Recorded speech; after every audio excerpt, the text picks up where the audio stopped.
Hello there. Don't worry, the game window should pop up in a moment. In fact, I think I'll wait here. Wait for a stream to catch up.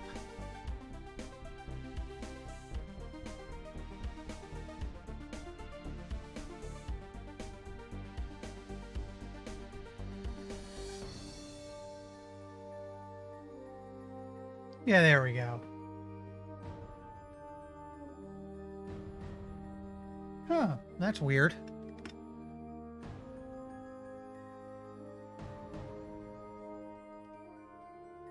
The window's the wrong... Oh, right, because I did a little... I forgot, a day or two ago I did a little extra tweaking on the game setting and... Yeah. Oh, thank God I caught that.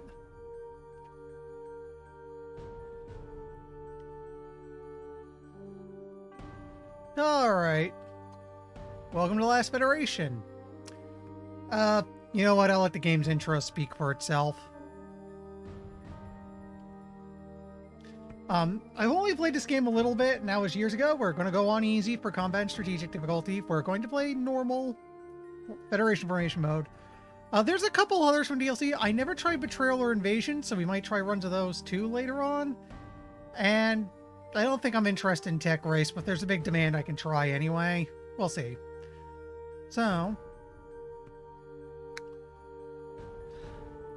I am the last of the murdered race of Hydrals. We looked to the stars and we took to the stars and shot down the manned launches of everyone else. My countrymen were the dictators of the solar system, so we kind of had it coming. Yes, that is me above, and you are me. This is our story. I was the sole survivor of a surprise attack by two other races thanks to a renegade mission I undertook, betraying the other Hydrals to bring spacefaring technology to our potential rivals. Turns out when you strap rockets to a moon, you can catch even the dictators off guard. My ultimate goal? The creation of a peaceful, unified federation of planets. Only then can we be safe from the kinds of atrocities my race committed, and the kinds that were committed against us. Now let me check something. I'm going to turn this down a bit more. It seems rather loud. I might actually have to adjust the volume and settings. Naturally, upon my crash landing at this planet, I was placed in captivity. Having no concept of my strength, they did not realize I was merely waiting. I waited for years. Stardate? First, Proto 3000. My dream of a universal federation is as alive as ever, and now the Acutians have finally gotten themselves into orbit. After spending so much time with me as a peaceful captive, they were ill-prepared for my escape. I have commandeered the first prototype executor, and now the Acutians are hot in pursuit.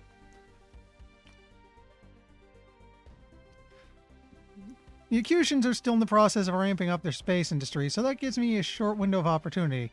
But soon their mechanical CEOs will be looking to make planetary acquisitions. These dangerous, immoral robots destroyed the last remnants of my race after the Evox almost wiped us out. Having them as my enemy was a given, I think. Here they come. I'll class this force so severely that it will be almost impossible to lose. So now is a good time to put my ship through its paces, but I still have to be careful. If they manage to take out my ship, I'll be just as dead now as later.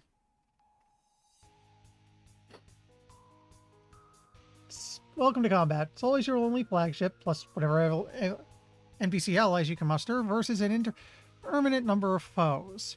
Combat is turn-based with everyone moving and acting at the same time as you give your ship its orders.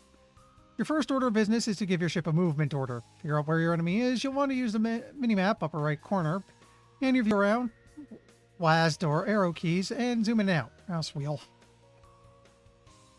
So yeah, we can zoom in. I can see everyone's just south of me.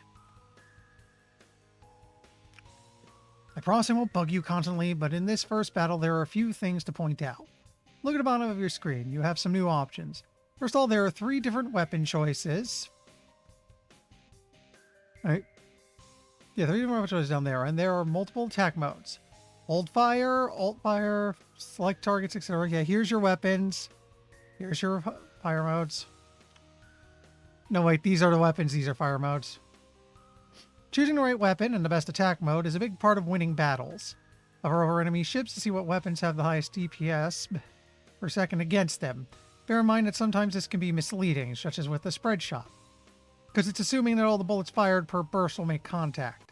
That may or may not actually be true, depending on how close you are to the target, or you are firing into a dense cluster of targets, etc.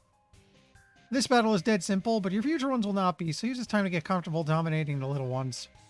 Important! You are currently in auto-fire mode. Unless you change this, then your ship will always pick its own targets to fire at. Best ones based on your selected weapon, regardless of where you click. Clicking just confirms your orders. If you want to attack specific ships, switch to select targets mode. It's one of the buttons on the bottom left. For now, we're content to just fire away. You know what? I want to get behind these guys. Let's see. Best against these two would be Energy Blaster. Because these are the targets. These are the ships we gotta take down in combat. And fire at selected ships. I'm gonna select you.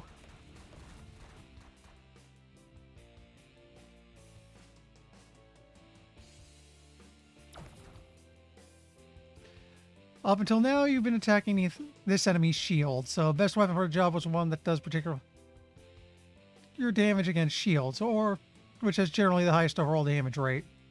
Now the shields are down and you're going to be hitting the hull of the ship, so the ideal weapon to use against the enemy probably just changed, which is true. I think it's our miniguns now.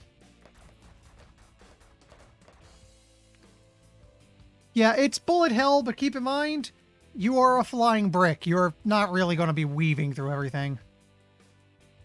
Yep, no, the best is Gravity Lance now. Okay.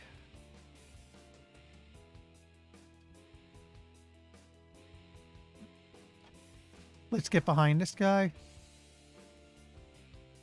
Most battles have a single objective, but that objective may include multiple parts. This particular battle has two objectives, either of which you could choose. If you choose to destroy the enemy flagships, you'll gain some credit, currency. You can identify my flagships by the fact that they are quite large, and usually there's at least one chasing you. Hover over them to be sure if you'd like.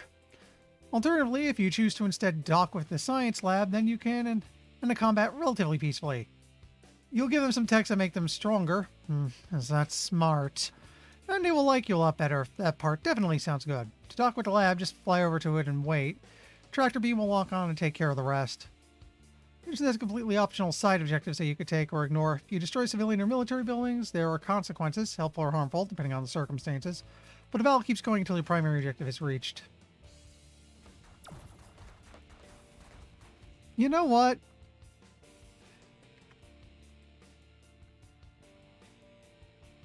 I think they want me to go to that platform. From what I remember,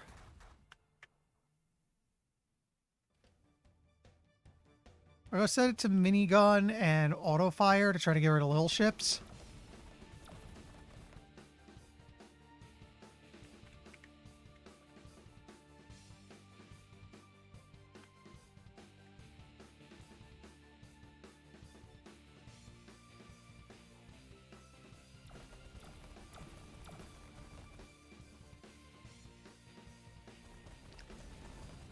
We're tough enough we can tank for a few turns while I'm docking.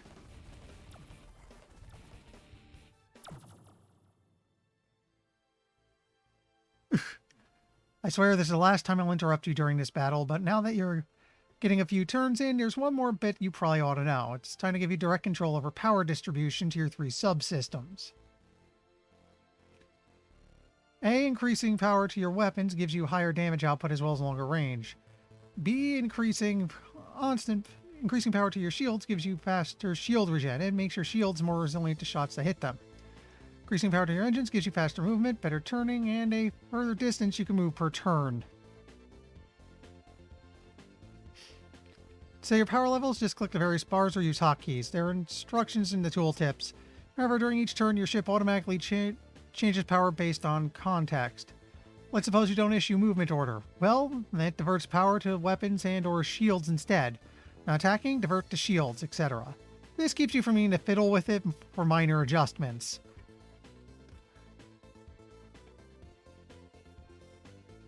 Ugh. Automatic management doesn't make manual management pointless. Consider I'm low on health, so I'm going to crank up my shields for a while at the expense of I need to be able to maneuver very carefully here, so I'm willing to sacrifice. I'm so OP here, let's get to silver quick, nothing to shields, all the weapons, let's go. And so on. These sorts of larger decisions are the point of the power system, not moment-to-moment fiddling.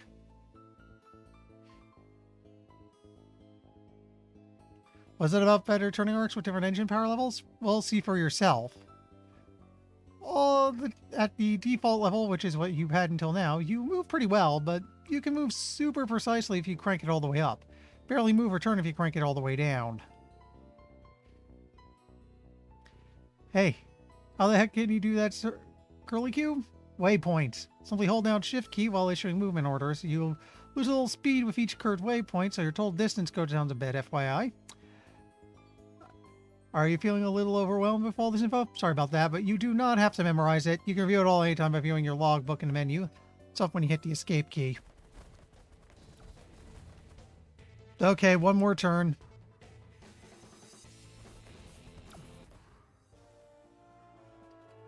They're probably going to be a little mad we blew up a capital ship.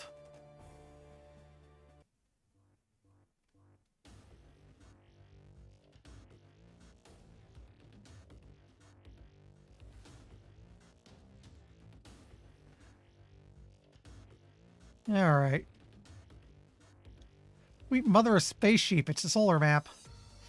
I'm going to introduce you to this gradually. For now, a lot of stuff is hidden. Don't worry about trying to create a federation yet. We'll get to that later. It's not even an option yet. Right now, you need to worry about gaining credit to spend, and you need to accumulate a goodly amount of influence with a few races.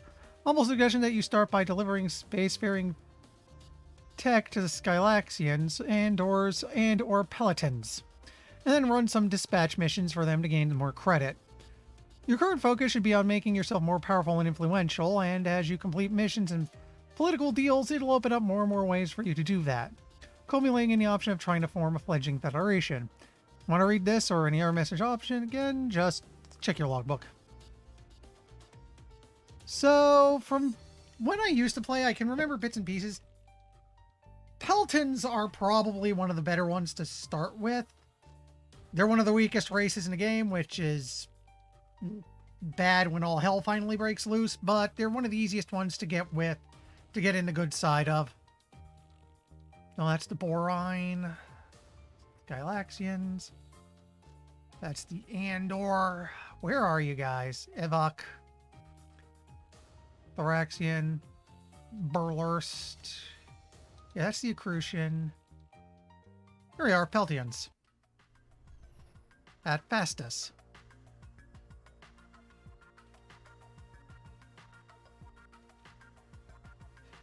Feeling friendly? That's the spirit. If you're going to form a solid federation, you're going to have to make some friends. Credit is a super important concept. That is your social currency, so to speak. Doing things for races that they appreciate, or in some cases doing things that intimidate a race. Again, intimidate a race, gain you more credit. You can then spend the credit with almost any race to get them to do what you want. Or with mercenaries. Credit is basically money, but it's a little more nuanced than that. Basically, it's resources on hand plus clout. You get the reputation, you get the idea.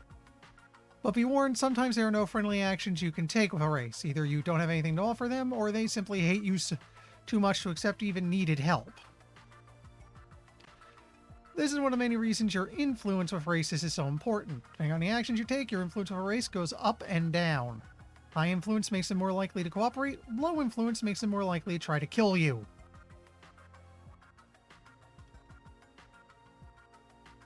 So...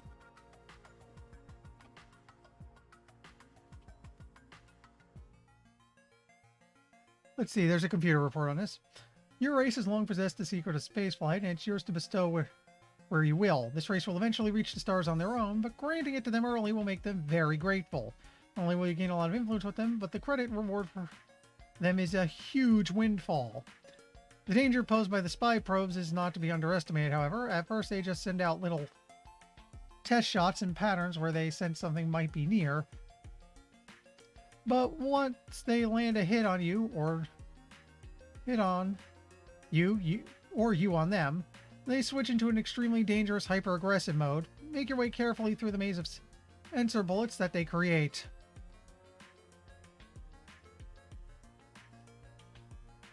Keep in mind, this is 100... this is 140,000...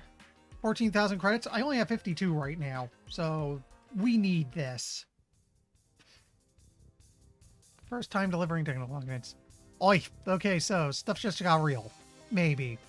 This is either going to be incredibly easy or impossibly hard, depending on how many races are already spacefaring. Just be careful of alerting those spy probes and make your way to the drop zone, and that's it. Spy probes for each race will have unique sensor test bullet patterns that they fire when any foreign object, such as yourself, is detected nearby. If you get hit by any of these shots, or you fire on the spy probes yourself, the probe involved will be alerted, and you will take a penalty to influence with that race for each probe you alert. The goal is to maneuver cleverly so that you get past the probes without any of them sensing you, or at the very least with as few as possible sensing you. Early on, if only a couple races are spacefaring, you may be able to just waltz over to the drop zone in a couple of easy turns. If that's the case, more power to you. Each one of these gets harder as you go, so enjoy the ease while it lasts. Note that once you alert a spy probe, it turns hostile, speeds up, and starts unleashing much more damaging attacks. Fight those probes away from the main body of other unalerted probes if you can, so that the stray shots of yours don't wake up anyone else. Right now, I'm pretty sure there's like, nah. In fact,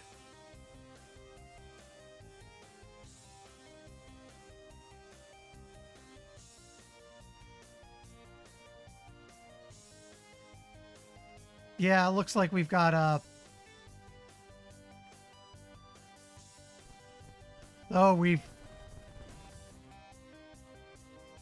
like woke two of them up.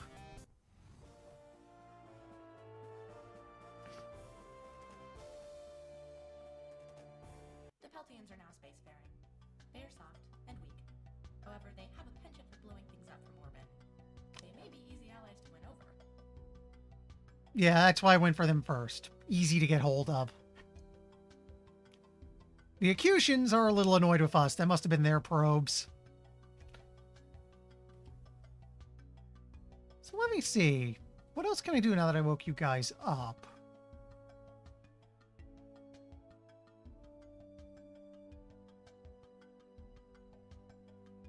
Pirate base.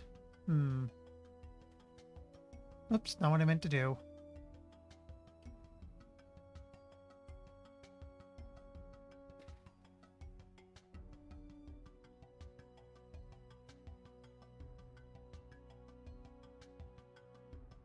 So pirates are handy because everyone loves it when you kill a pirate. What I want to check is, where can I get a check on what the pirate threat is like right now?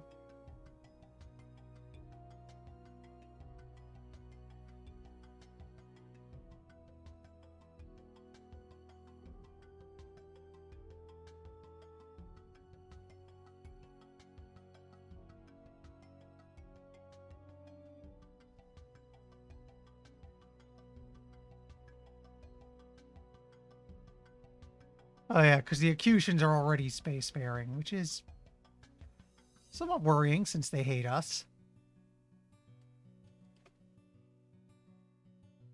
Yeah, it's just saying we're pausable in the menu.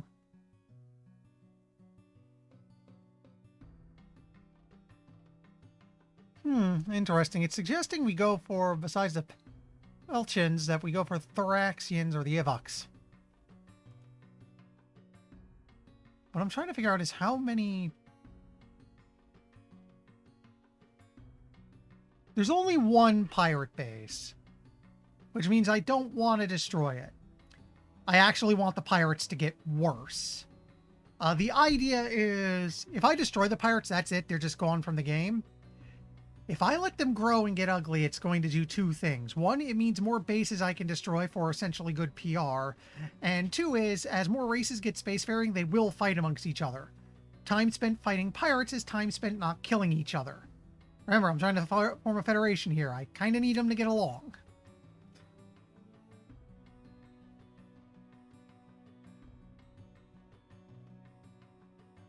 So, let's see. Let's look at the collective real quick. With their innocent outlook and pleasant demeanor, these barn owl-like creatures are some of the easiest to get along with in the solar system, if they don't already hold a grudge against you, that is. Getting them into Federation early is one of the easiest ways to get the Federation started, but it can make the more warlike races scorn the Federation's weakness.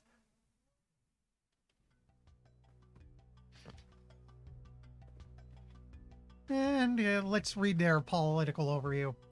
Each planet belonging to the Peltians has its own collective, which a spokespeltian acts as an organizer only.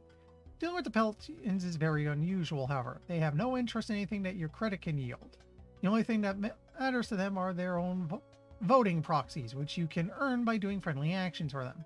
Basically, every time you turn 10 influence with them, you also earn 1 voting proxy. Oh, and you can also bribe the spokespeltian to gain voting proxies too. A little corruption never hurts. So let's see, what's the local deals here? We can try to get them to... We don't have the proxies. Oh, we have 55 proxies. So we could tell them to colonize a moon.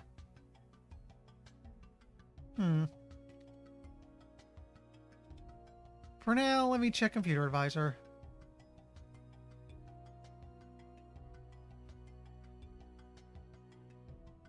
You know what? While they're here, let's check the Accutians. The good news is even if a race hates you, you can still talk to them. You might not be able to do much, though. Let's see, the Accutian CEOs.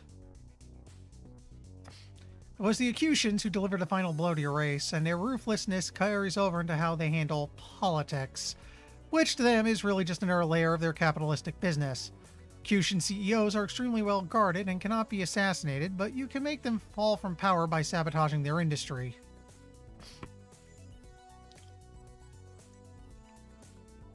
So, Accutians don't really have politics so much as they do ascendant capitalists.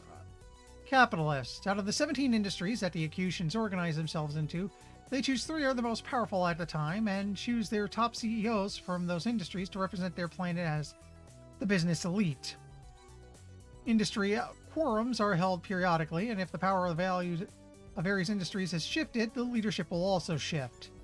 You can influence this by helping or hindering what Accutian industry buildings are constructed or sabotaged. You can also bribe CEOs to get discounts on credit costs of deals in their industry. This is their categories. The trick is this: Accutians can do all sorts of stuff, but it depends on who's in charge at the moment. As it stands, their business is the retail trade, the arts, and services. If I needed something from, say, public utilities, I need to do a little legwork to make them one of the top 3.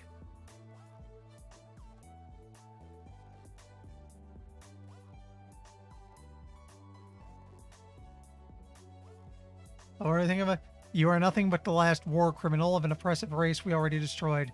And instead of exterminating you on sight, we took you as a prisoner. Why? I'll never know. Your inevitable trail came at the first logical opportunity, prolonging our banishment from space even further and costing us a fortune in the process. We won't be fooled again.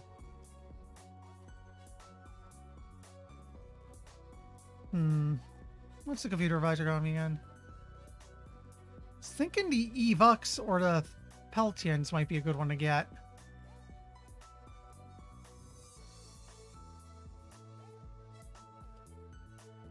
Let's get the... Who's got the Evux? Skeleton. Morine. Okay. Oops. I meant to go there. So let's see.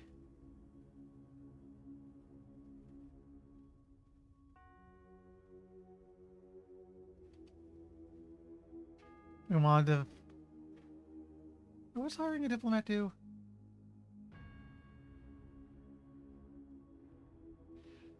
Hiring a part-time mercenary diplomat to interact with this race on your behalf will make the race a lot more likely to reach out to you with quests. For any race that you particularly favor, who you want to run quests for, you should hire diplomats for them and fire. any diplomats or races that interest you less. Won't guarantee that you only get quests related to your favorite races, but dramatically increases the chances. In a bit, we'll probably place one of the Pelsians because we want them first.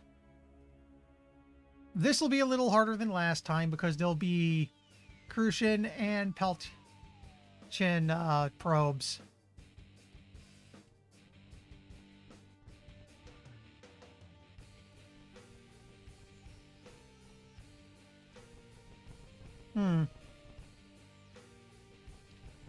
I think we just... Yeah, I don't think anyone saw us. We got lucky. The Evox are now spacefaring. Extreme caution is advised.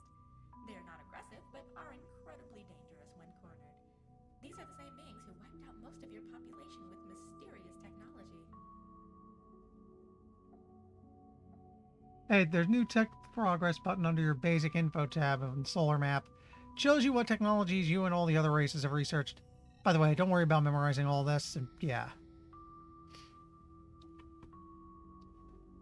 There's nothing super complicated about the concept of technologies. Once you or a race have a check mark on your column of the tech progress screen, that's it. You know technology, and you get whatever benefits it contains. There are a lot of different kinds of technologies. Some benefit your flagship directly, and those ones are grouped in the top of the tech grid. These typically do things like increasing your hull strength, improving your science or manufacturing skills, etc. A lot of them have no direct benefit for you. You're not a planetary power, so you don't need things like safer nuclear power, for instance. But these technologies are of immense value to your allies and enemies. Help your allies get what they need, and you'll be that much closer to forming a federation. Yeah, most of the technology is of no direct value to you, but they are bargaining chips. We'll have you need for them. Don't underestimate the power of science. If a race gets far ahead in the number of techs they have learned, they can absolutely dominate enemy races that have much larger fleets. This takes quite a while though, so having large fleets in the meantime is a plus. Heh. How do you fit in? Well, there are now research technology dispatch missions that you can take on the most planets and on the black market. You can also research technologies on your own or learn technologies from races that already know them. Once you gain access to the black market, hiring scientist goons will let you make super time-consuming techs take reasonable amounts of time.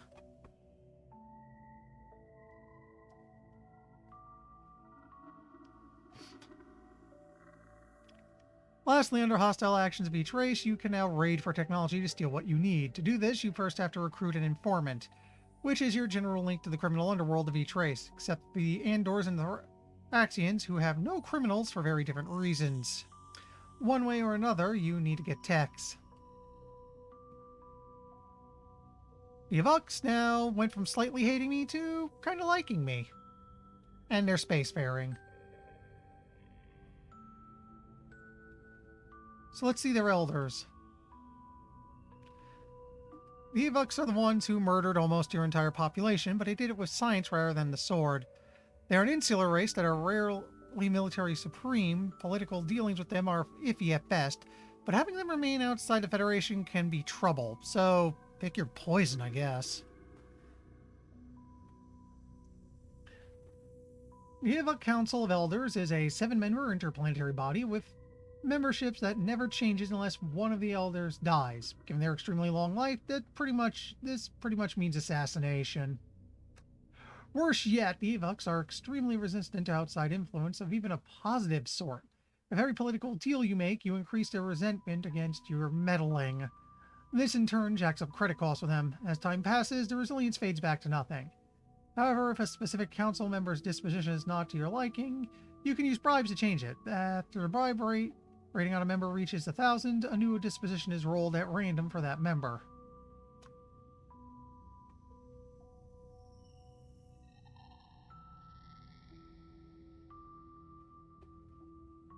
And yeah, it says annoyance at meddling is currently... You haven't meddled in Evox affairs lately, so their council members are not annoyed at you at all. At least not for that reason. Basically, make what you do with these guys count, because the more you do, the angrier they get, the more it costs, and eventually you're going to have to wait a while for costs to go down. I think all I can do here is colonize the moon, or yeah. There's not much we can do next. Since it was brought up as a race, I think we're going to get the Thoraxians, and we're going to let that be the last race we get spacefaring, at least for now. We're going to leave the rest to their own devices. They'll show up eventually.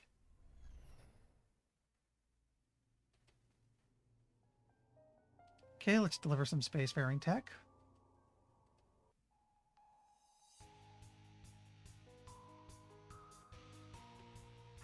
Where's my target? That way.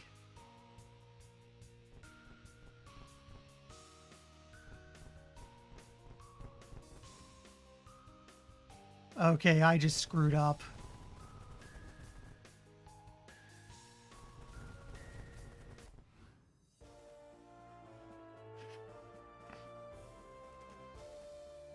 Maybe if I went the wide way around, but I don't know. For now spacefaring. Searching dictionary for a phrase more urgent than extreme danger. Done. Imminent doom is today's advisory. Unfortunately, this means the Evox are back to really hating us because of that one.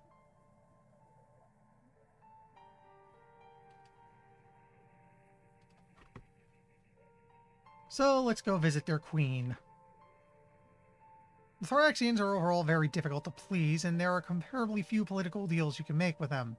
They're also somewhat capricious, though logic does largely drive their behavior. Periodic hormonal shifts in the queens as they go through their egg-laying cycles also plays a part.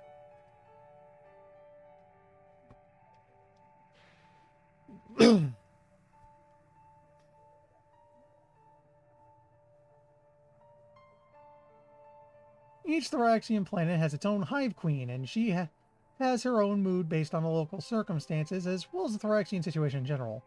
Dealing with one hive queen versus another, you may get a better or worse deal depending on their respective moods. Bribing a hive queen is interesting, as there isn't a whole lot she can't get for herself, but if you please her, your influence with her race goes up. That time the next mood shift also goes down.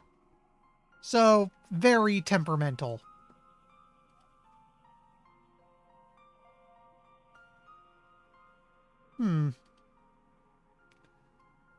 I can actually boost their birth rate. Look, I don't care how big your mandibles are. Do you see how many freaking heads I have? I'm not sure exactly why I want there to be more hideous monstrosities in the solar system, but then again, people used to say that about my race. Let's just say it would be in our mutual best interest if you laid about twice as many eggs as usual.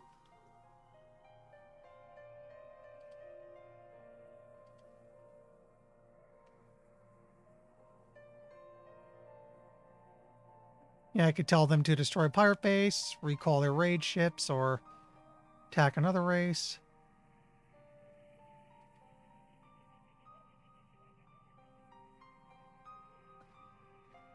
Yeah, we can't do this because there's no races to attack and there's no raid ships out and about.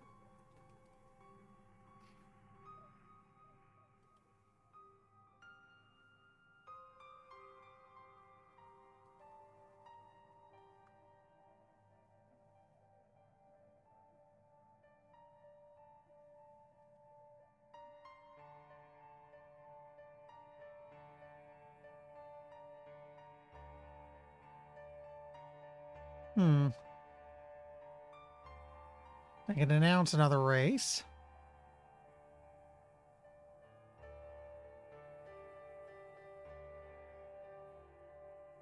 See, the local queen's overall mood is currently defensive. Her next potential mood swing is in a while. I also know in, like, a case of extreme emergency, you can kill the Hive Queen. All hell breaks loose for a while and you won't be able to do anything with them. And the next Hive Queen will downright hate you for what you did. But if things go out of control, it's a good way to shut them down for a while. So, first thing I said I was going to do was... Yeah, we want to go to the Peltians. Because these are the guys I want to work with first, so I'm going to...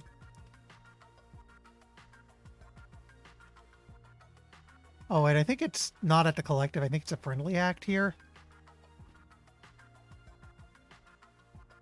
I want to hire a diplomat.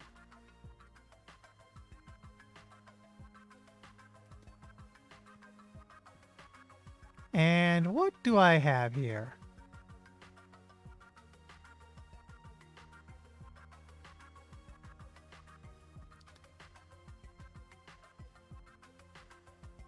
I do have technology.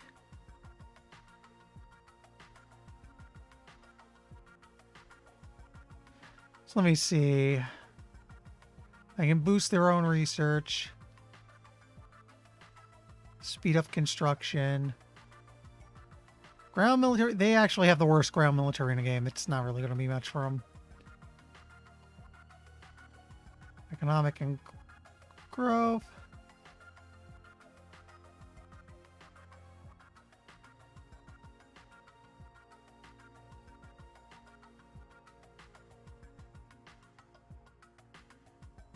Guess I can give them lab-grown meat.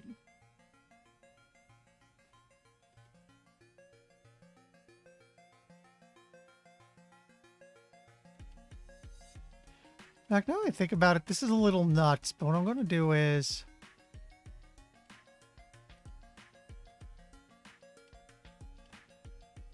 I'm going to give the 3 guys we've chosen all the technologies I currently have.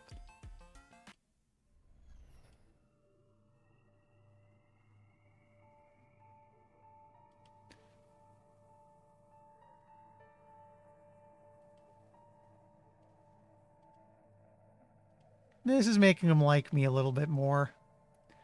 It's early enough in the game, I doubt my handing over technologies is going to do anything too horrifying.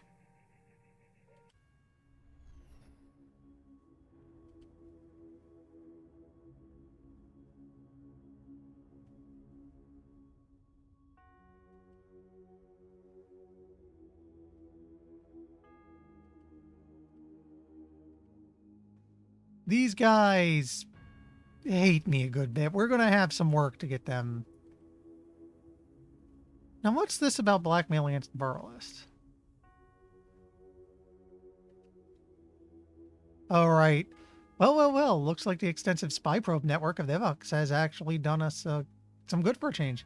They have a negative attitude towards the Burlist, and they are not allied with them. They'll sell you info that you can use for blackmail, turn over incriminating evidence, depending on the type of information you receive. You may have the option of both. We don't need to do anything with the Burlist right now.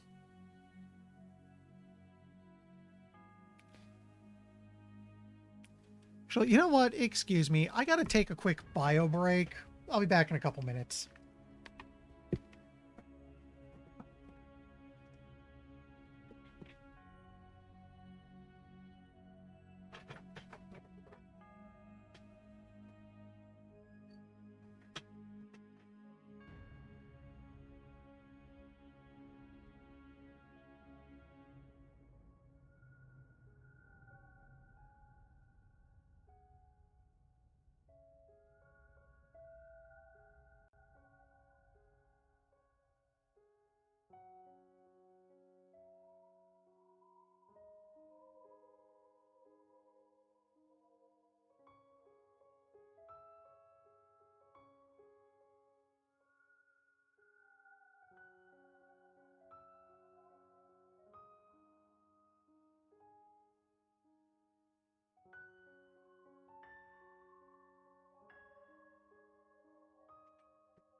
Okay.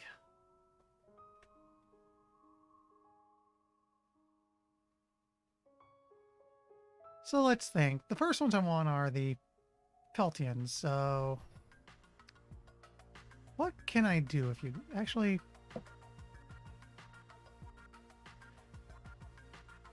You'll have to excuse me a bit. I have to I might actually want to lower the resolution of this game for next time because it makes everything tiny.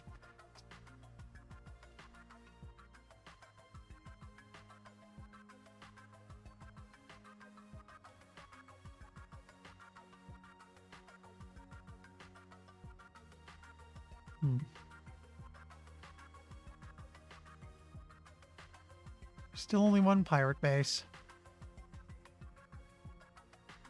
Oh, here we go, tech progress.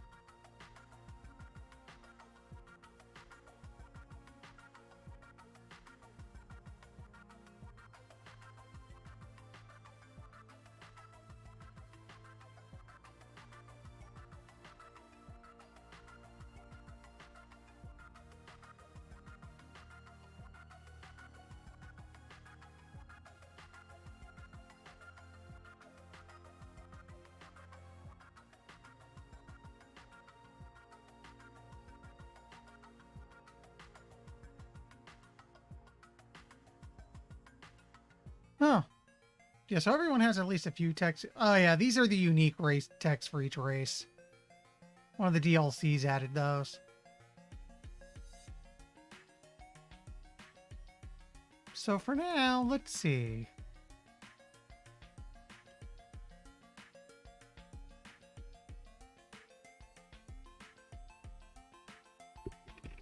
Researching new technologies can be a very time-consuming task. That's why it's hard even for large interplanetary governments.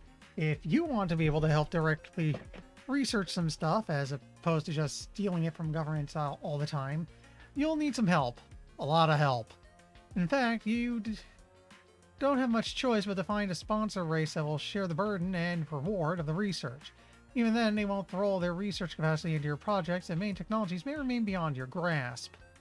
At a black market, you can hire scientists to assist you in research projects. Each scientist that you have shaves at least 1 month, increased by your science techs and science outpost, off your next tech research, and then is released from his or her contract. Once a tech's research time is reduced to 1 month, no further scientists are applied or released. So don't worry about hiring too many, they just go into next time. Scientists will hang around until you need them, but there's no reason to hire any unless you plan on researching some technology. Technologies that seem impossibly out of reach typically require 2 things to achieve a better science rating on your part from science type tech upgrades, and the scientist goons. Having some science outpost doesn't hurt either. Let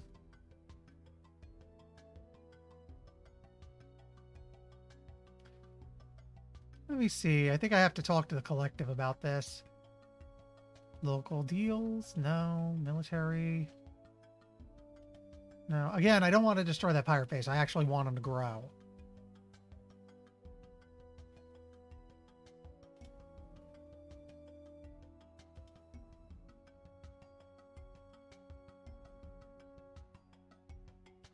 You know what?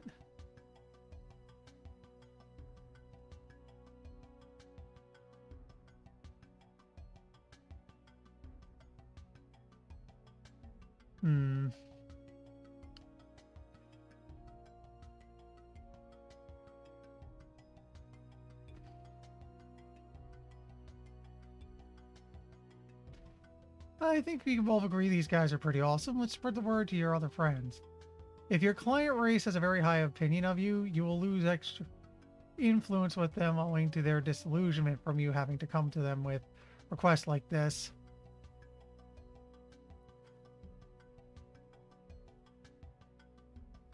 Yeah, I'll lose a little bit of influence, but it brings everything else up.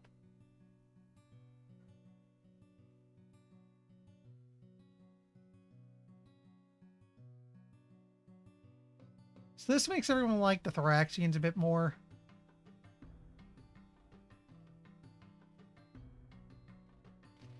Let me see.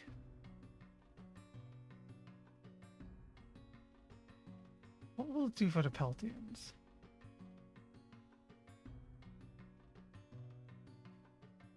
I'd actually make the Evox start to get along with them somewhat.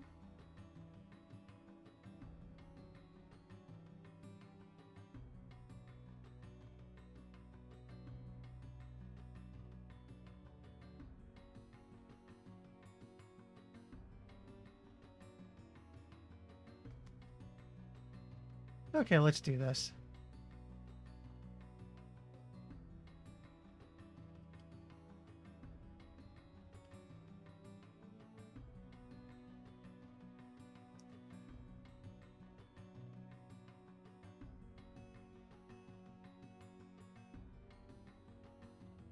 You know what else we should do? These guys still hate me. How about the Thyxians? Oops, wrong button again. Is there anything I could do with you right now?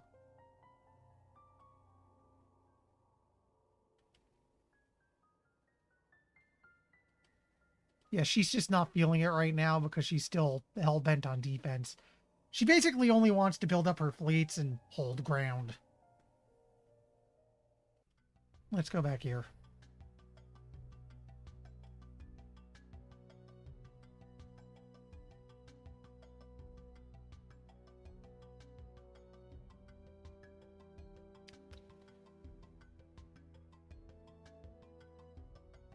I have enough that I could burn a couple months.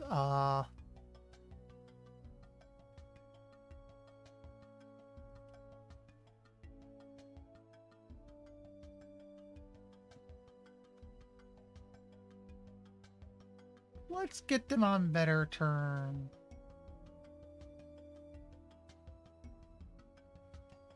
Actually, you know what? If I'm going to do something long term, is there anything I can do with these guys?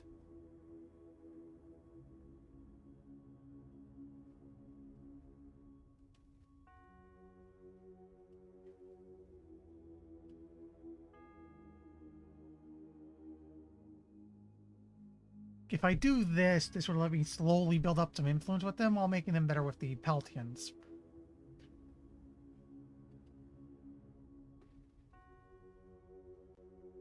Okay.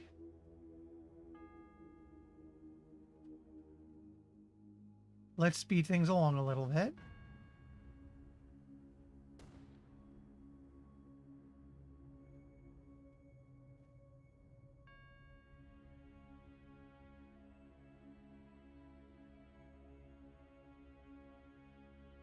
You can see in the bottom there, the two are on good terms now.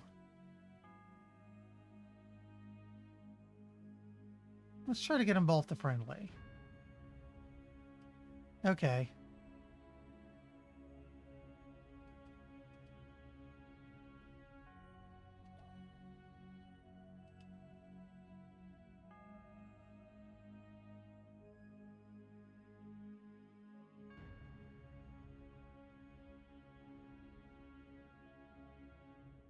You know, I meant to sit and stare at this in real time. And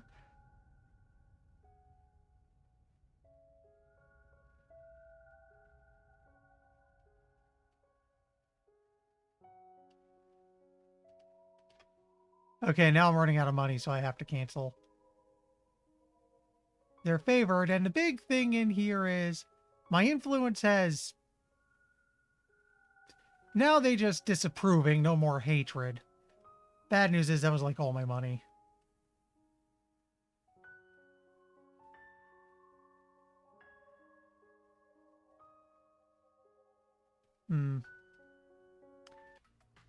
What I can do to gain money is assist with armada construction. Sometimes construction crews just work faster when a large multi-headed monster is glaring menacingly at them. You might even be able to help with the work itself. Either way, you can spend some months helping the locals build warships about 20 times as fast as normal, if you believe it to be in your best interest.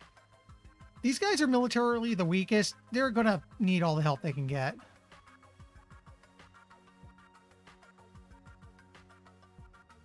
So let's fast forward.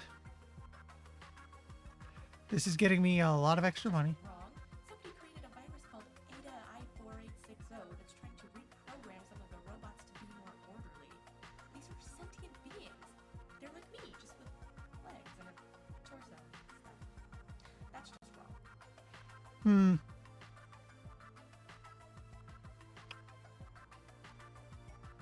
I am MC-14 from the Department of Secrets. Our planet is being ravaged by disease and no vaccination plan is in sight. We have located an obscure hideout that may just hold the key to temporarily staving off the illness, however. This would make them hate me slightly less.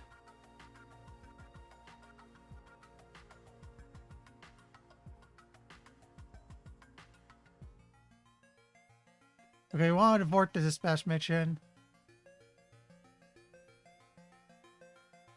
I've gained some voting proxies, a good chunk of extra credits. A lot of this game is basically sitting back on long-term stuff and letting the galaxy run on its own for a bit until opportunity arises. In this case, we have our opportunity.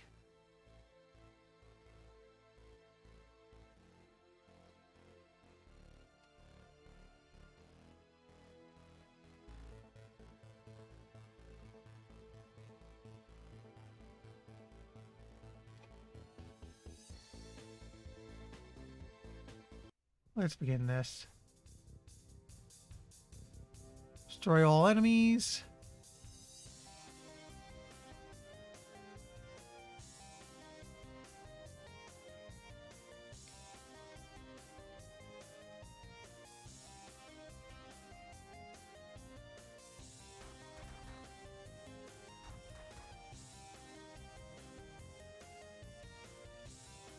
Oh.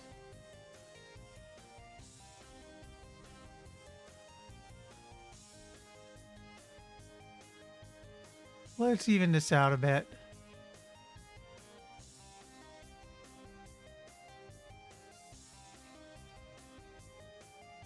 So yeah, we want weapon and shields now.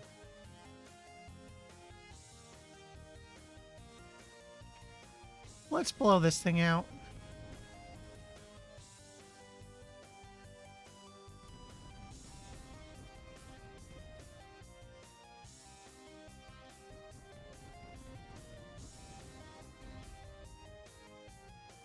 These guys are weak to the gravity lance.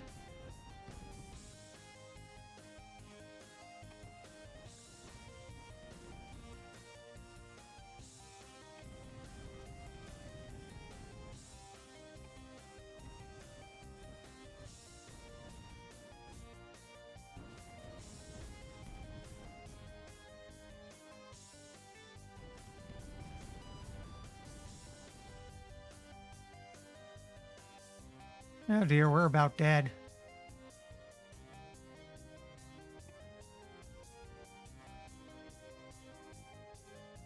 Here, tank out the shields.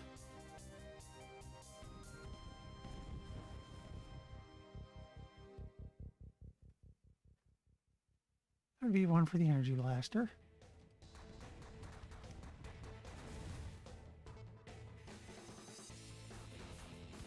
Okay, that's one ship destroyed.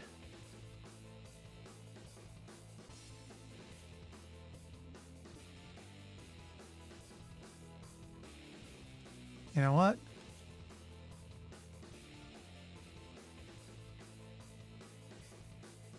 Put it auto fire.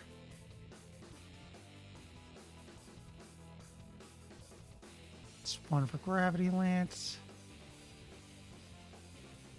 I think they're both gravity lance weak.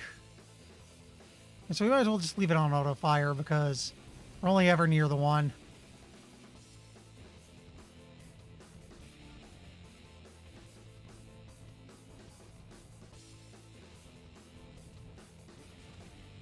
There we go.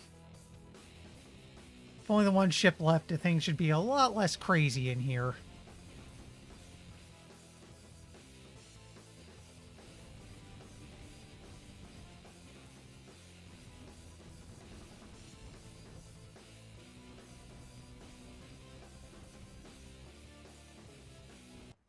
There we go.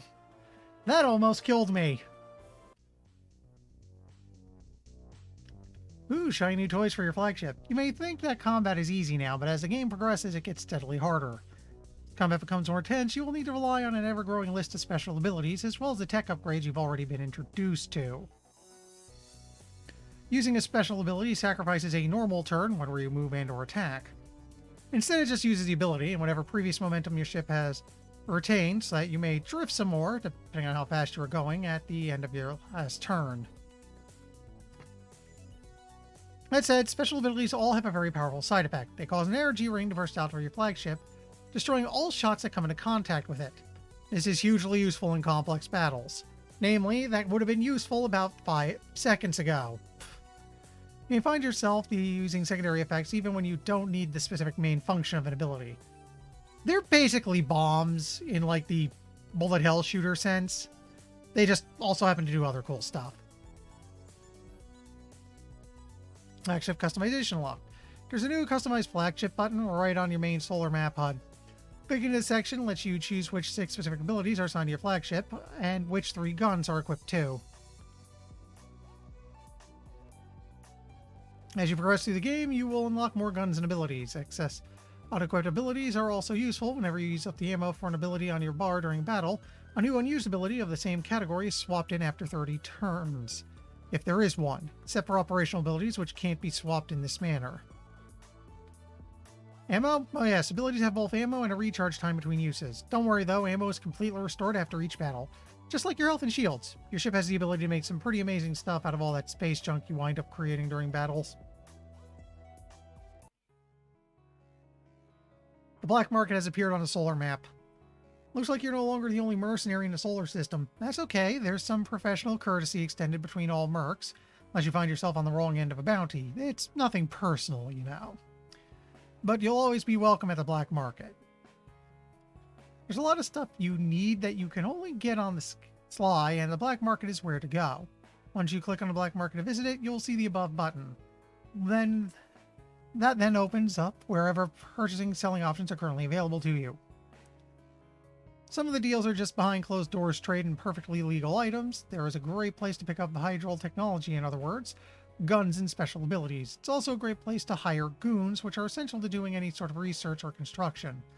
There's also less savory options available to you if you're that sort, which we may yet need to be.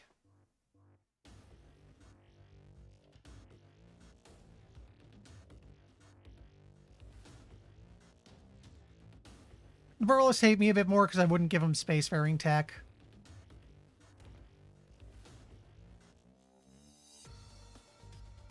Oh god, you guys got a lot of ships because I helped you.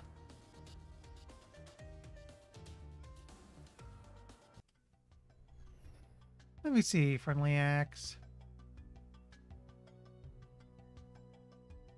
I can gain more credits per month by doing some cooperative development. Space Outpost. It's an extended work contract that will occupy you fully for months, but upon completion, your client will have a shiny new outpost. Don't even think about stealing it for yourself after the fact unless, you want to. If the number of months required to complete the outpost is higher than you like, then you'll want to either hire mercenary construction workers at the black market, shaves off at least 1 month each, improve your manufacturing capabilities, or both. Your manufacturing ability goes up by researching or stealing certain technologies, see the tech progress grid, and also by personally owning non-outsourced manufacturing outposts for yourself. If you have previously stolen outposts from this race, their minimum required influence for cooperating with you in building a new one goes up by the amount of influence you lost via the past thefts.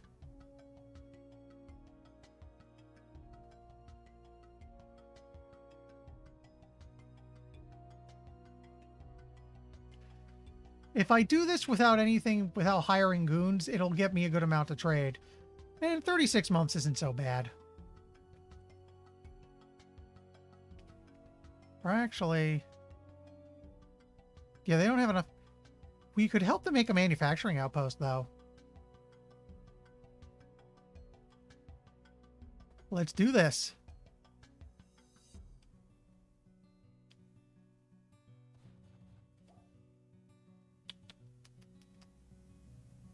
I think I can wait this out. And then I should probably do something about the joint bombing run, because that's a would-be ally they're pestering.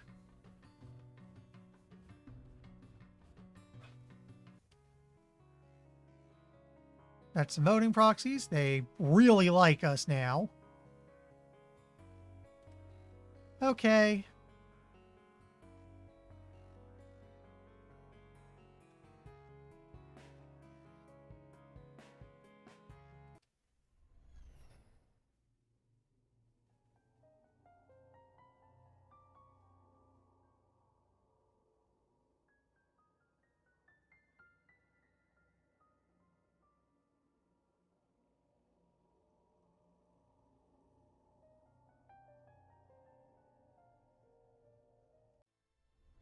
looks like there's some this action going on over here. So you don't like these folks, do you? Well, you've come to the right place. Since you don't yet have an informant here, there's a limit to what sort of damage you can do. Your intel is limited, and informant is your pipeline into criminal underbelly of a populace. Of course, some races simply do not have a criminal underbelly, so you can't even get an informant, which limits your hostile actions. The Andors are too utopian to have criminals, and the Thoraxians have no criminals since they are a hive mind. Even if you can't harm someone directly through your own actions, remember that you can still harm them either by helping their enemies militarily or breaking political deals against them. Some hostile actions will cost you credit, whereas others will gain it for you. This is your social currency, so to speak. Usually you gain credit by doing friendly actions, but it varies. You can then spend credit with almost any race to get them to do what you want, or with mercenaries. Credit is basically money, but it's a little more nuanced than that.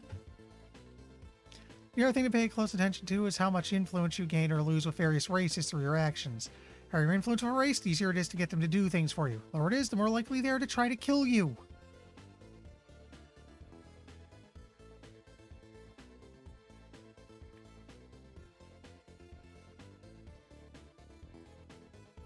Nothing like an orbital kinetic strike, except, of course, getting paid to do orbital kinetic strikes.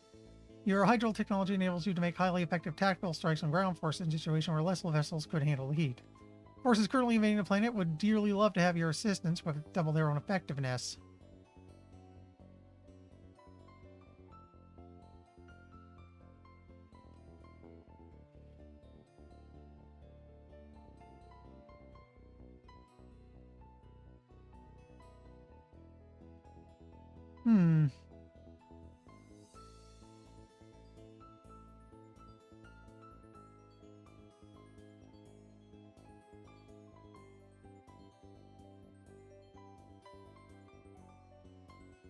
Lacking planetary forces head on is often suicidal, but go right ahead. Let's help the invaders, since that gets the Thoraxians and Burles to like me more. The Acutians already hate me so much, I'm not too worried about turning that around. Hey, you have some allies, or at least some folks that are neutral to you. Either way, they don't want to shoot you during the battle. Regardless of relationships outside of battles or multiple parties in this particular fight, everyone has specific stances against everyone else, allied, enemy, or neutral. Bottom left of your screen, you can see little colored indicators showing which races are allied against you, which are neutral, and which are enemies. And hover over them for more information, see how each of them feels about the other races involved in the battle. Just because two races both hate you doesn't mean they aren't also at war with one another. State of the solar map obviously has a big impact on how everybody lines up here, but so does context. Even if a race normally dislikes you, if you've offered to help them fight off attackers, they'll be your ally for the duration of a fight. Buy a look a gift squid in the tentacles, or whatever.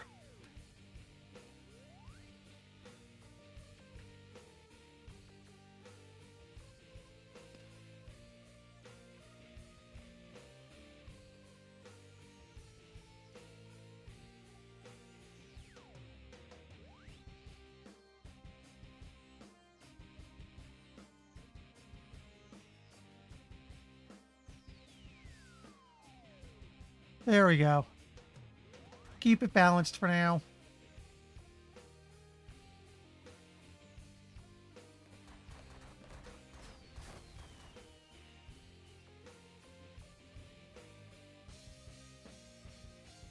And now he should be weak to the gravity lance. No, his first is the Giga Cannon.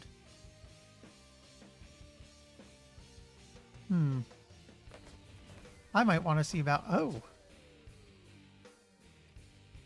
I forgot I gotta look into customizing my ship now that I have that.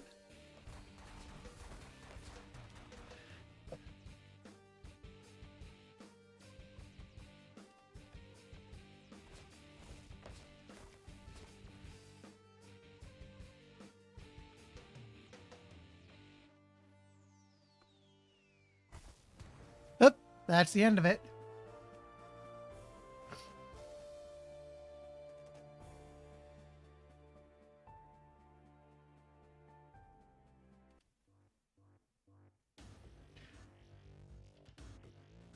Geopolitical fancy analysis enabled. That's RCI data. Alright, I've delayed showing you these things long enough. There are 4 overall RCI scores for each planet, from left to right in the bottom row of icons above. Economic, medical, environmental, and public order. These range from -2000 to 2000. The tooltips for each icon tell you more about the consequences of each value going negative. These represent overall social trends and quality of life on a planet. A poor quality planet, even a planet you like, is not necessarily bad for you. These affect the likelihood of each kind of bad or good event and quest at each location. In some cases, you can only get the best quest when a planet is doing terrible. Desperation motivates. And then again, as noted, the chance increases for really awful events to happen, disease, typhoons, etc., so it's a gamble. Let's talk about trends. Exactly one RCI value per planet is going to be trending up, either up or down at all times. On the left, we see public order trending up for the Acutians. That's why it's blue. It's a blue icon. On the right, we see the red public icon for the Peltians, showing that it is trending down for them. What causes trends? You know, life stuff. People do things, butterflies flap wings, and trends emerge. Hey, a whole bunch of new political deals open up to you. Dozens, literally. These tend to be called planetary advice, and you can use them to convince a race to focus on eradicating crime or enact tax breaks or whatever. Remember, one trend per planet. If you execute a political deal with a race that starts a new trend, it replaces the old one. Experiment. Don't try to max them out. They're a useful tool and higher is often better. The really negative numbers also open up some cool opportunities. A big part of this game is that what you might consider a good thing is not necessarily what's best. I already kind of went over that with the pirates. I want them to go rampant because it'll keep everyone tied down from fighting each other and calling them back, and I can call them back every once in a while, basically for PR and free goodies. Annoyingly, the pirates only have one base so far, and I don't think there's any way to talk to them directly.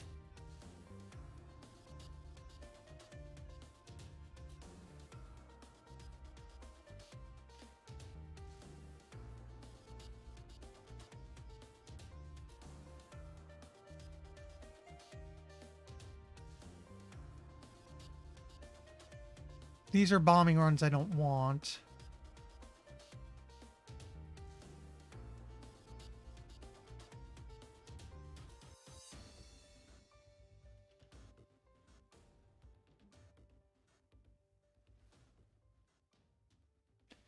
Yeah, so the pirate base execution. It's interesting.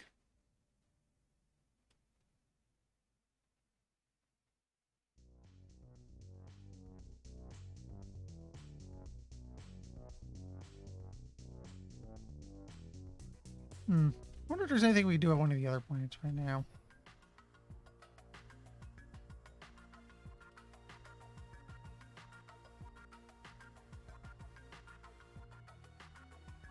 You know what? Let's get some random loot by searching an ice belt. This mission needs a Daco ship. It tells you kind of right up at the top of the screen. Yeah, that's labs. Go and find that ship and park next to it for a few turns. Whether you are delivering something to it or extracting something from it, your tractor beams will do the work. And then your job is done. The only catch is that you have to stay close to targets. So that tends to mean not moving much, and that in turn makes you vulnerable to enemies. They're all on top of each other, so I can probably do all three at once.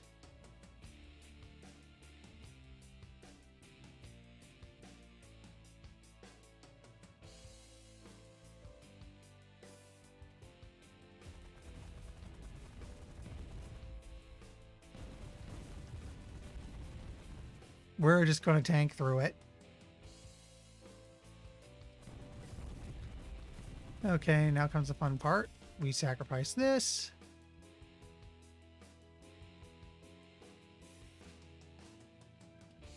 We go full shields.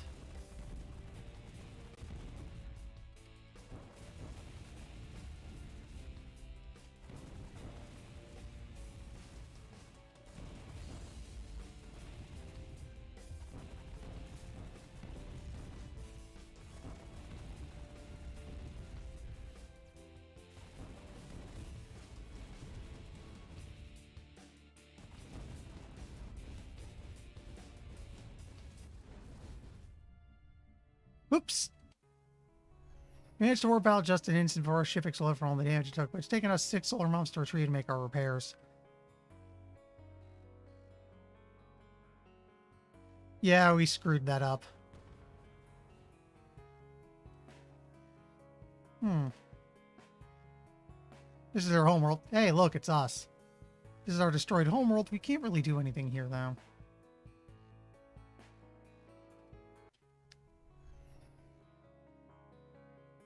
Got the black market. Oh, right. We should customize our flagship.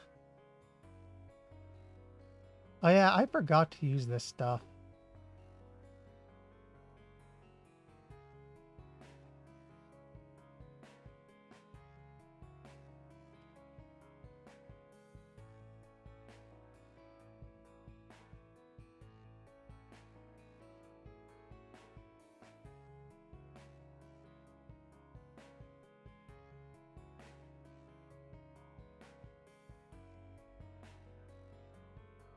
Yeah, I only have these 3 things.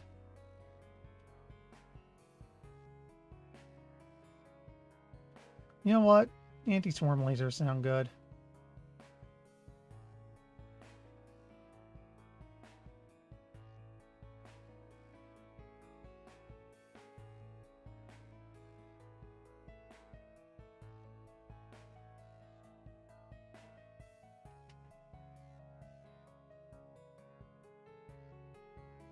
The Zero and Swarm are ship deploys.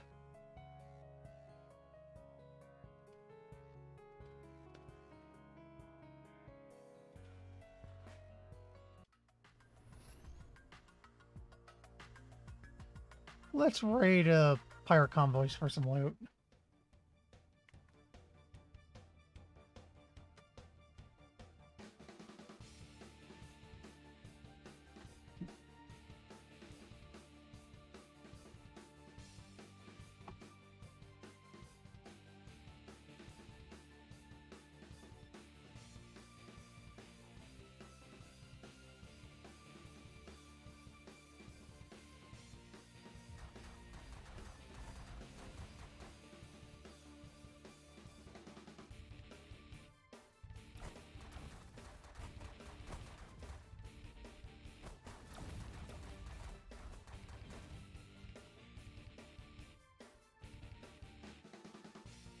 Huh. Weakest a minigun. That's interesting.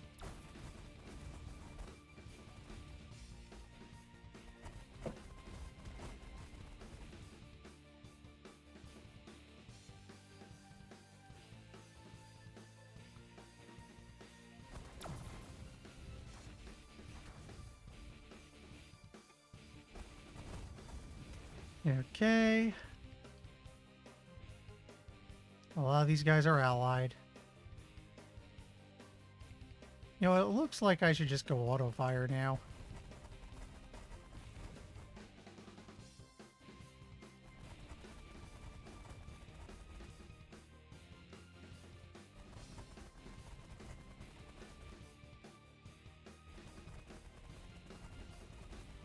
Yeah, they lost all their small ships. Now we're starting to bring down the big ones.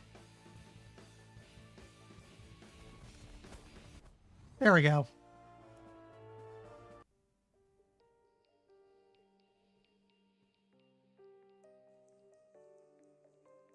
Got a bribe item.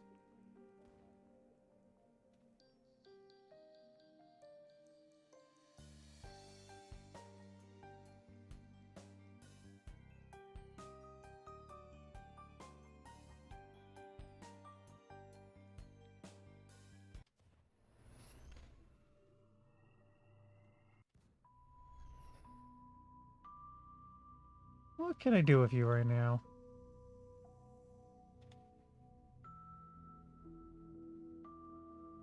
And your environment is nightmarish. Which means I can spend a long time fixing it to gain credits, while also making you like me more.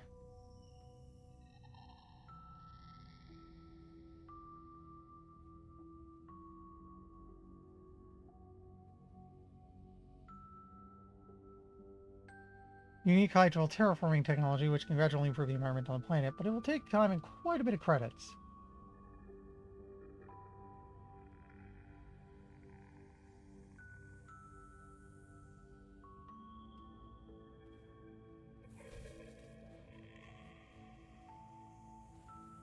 The indoors benevolent nature may make them a source of help. The Skylaxians are now spacefaring. They are an advanced species and disapprove of your race's past actions. However, they may just be the key to forming a federation, as their powers of persuasion over the other races are non-trivial. Alright, let's go check those two real quick.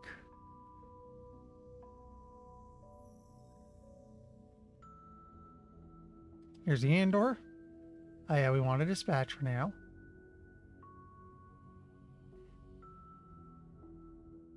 It's getting there. They just mistrust us now. A few more acts and we could probably get on their good side.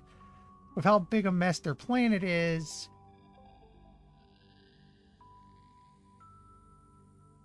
What was that? Excuse me.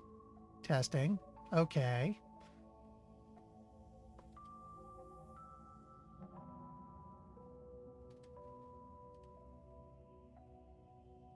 I heard like some sort of Windows sound. Made it sound like something just connected. Just checking. Don't see anything weird. So let's see what the Andor are about. Andor Parliament. The Andors are about the best enemy to have, all in all. They aren't above violence, but I don't think they have any desire to even spread off the utopian homeworld. Their disapproval means I'll find it difficult to get favors from them in the future, however. There are 6 political parties in the Andor parliamentary system. Each party has its own agenda and will only do deals related to its agenda. The deals thankfully overlap some between parties. Each party has a representative chosen from the members of that party who are currently a part of the 400-member body. Members change parties with surprising frequency. Periodically, there is an Andor election, which is actually a strange way of saying that a new ruling party is designated based on which party has the most members at the time. These robots may be nice, but there's something a bit wrong with their circuits. They will not accept bribes. These are one of the 2 with no criminal underbelly, so our ability to screw with them like that is somewhat limited.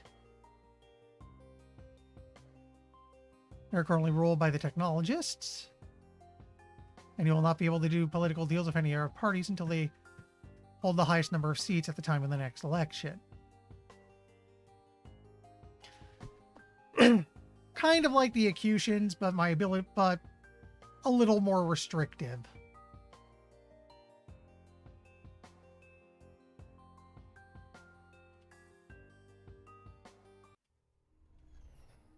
Not what I want to do. Let's see their Senate. They look like Greys. The Skylaxian Senate is an interplanetary body that makes all decisions of their race. Skylaxians are seen as fair brokers by all the races, and thus a good relationship with them can help you backdoor other races in the Federation, even if the other races hate you. Trouble is, the Skylaxians are likely to take issue with many of your activities. Basically, their gimmick is they're effectively the good guys. Skilled diplomats, very fair about it. Problem is, they're the most critical of the kind of dirty deals we will inevitably need to do to get this Federation going. But at least beyond that, they're unlikely to do anything too crazy on us. The Skylaxian Senate is a 40-member periodically elected interplanetary body with non-partisan members who all vote their conscience. You can see the amount of support that each type of issue has from the current senators. The amount of support for each issue has a big effect on what deals the Skylaxians will do and at what credit costs. Skylaxians refer to bribes as tribute and dispense them as rewards for particularly worthy members of the populace. Anyway, bribing them gives you influence with the race as a whole.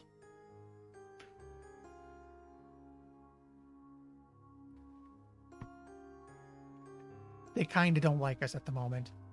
But the good news is they're effectively neutral to everyone except the Evox, which they're acquainted with.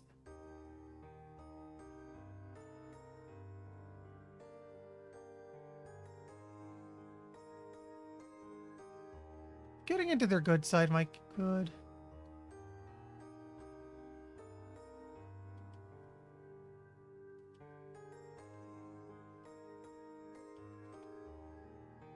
That brings it down to -20. There's nothing much we can really do right now.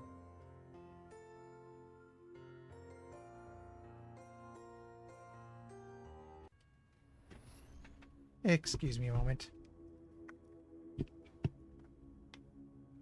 Come on.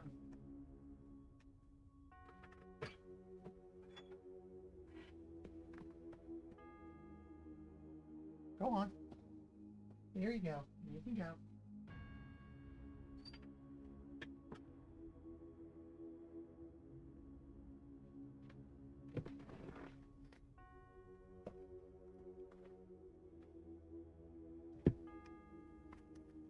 Sorry, Cat wanted out of my room, but he's weird about it. He claws at the door and then just kind of flees when I go to get it, and then a few moments later, if I wait, he finally just rushes out the door. So let's see.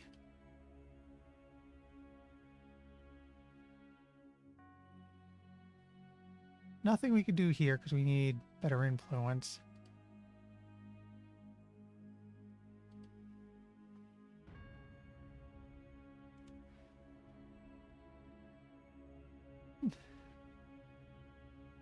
How's it looking here?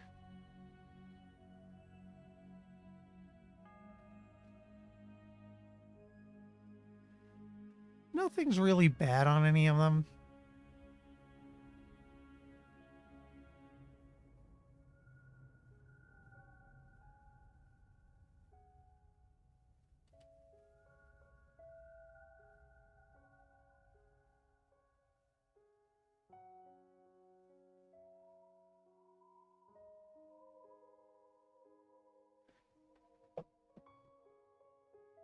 Hmm.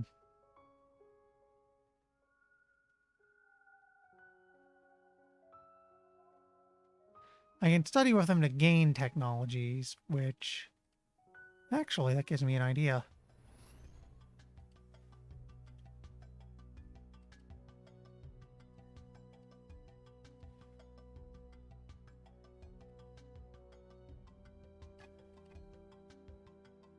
There we go.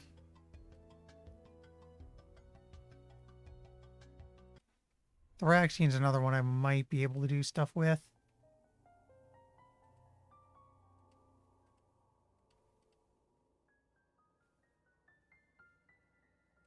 Let's learn the technologies I can from these two.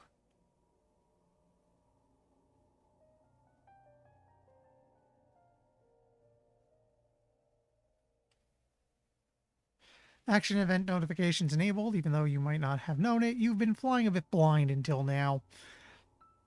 8 races are all the time taking various actions, and periodic events are happening on planets and space installations throughout the solar system.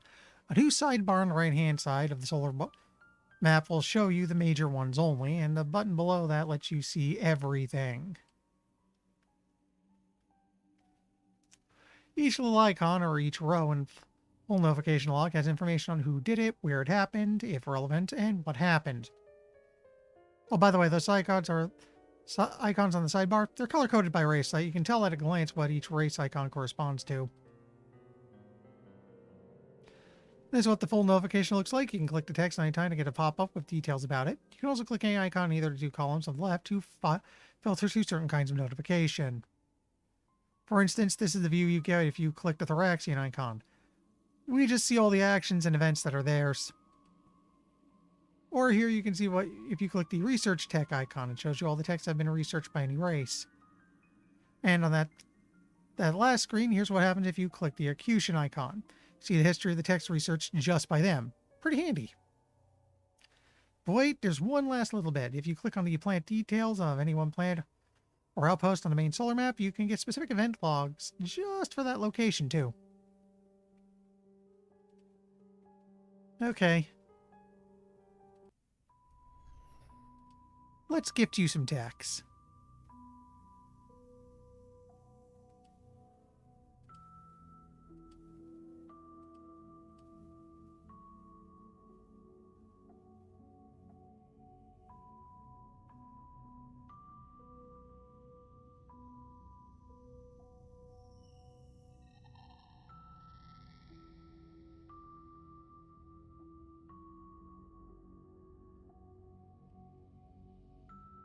You have a whole bunch of stuff I could potentially learn. I think for now, where are you really bad?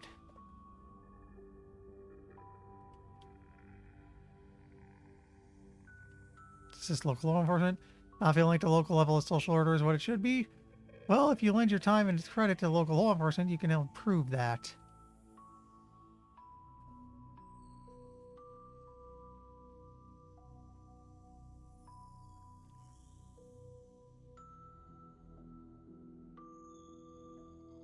So let's let things run for a bit.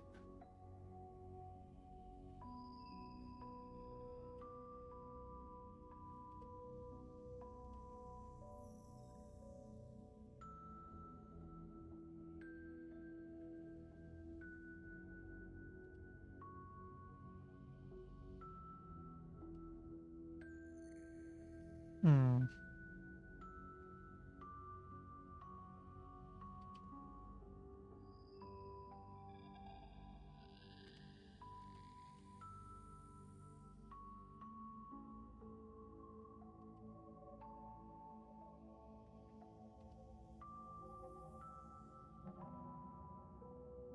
Let's see.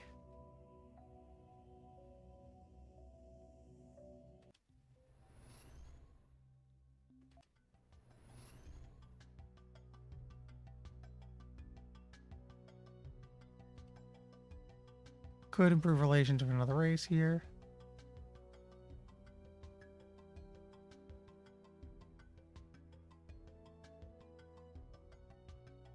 Hmm. This says trade routes could be better. Let's see.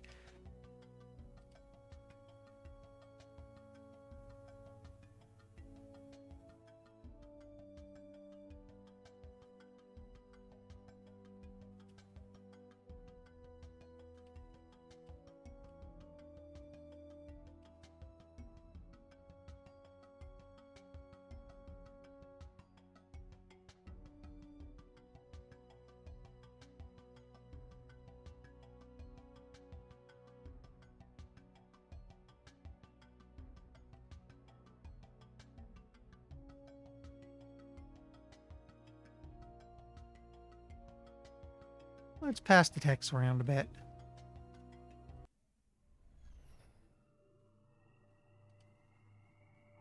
Okay, mood is currently neutral, and it's going to be very soon when she changes again.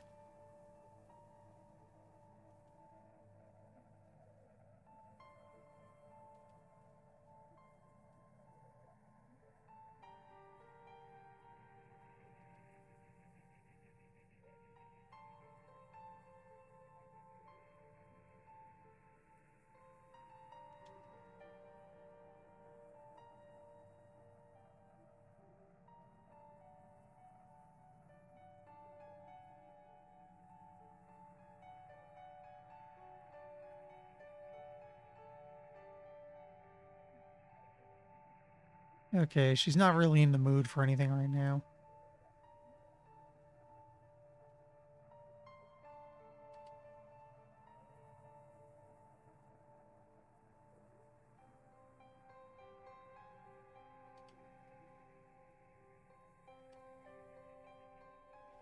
Nothing that could really be done here.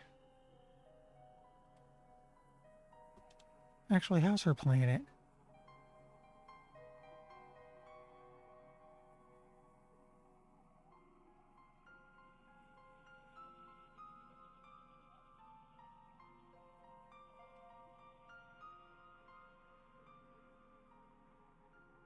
Let's try raiding an ice belt again for some hydral tech.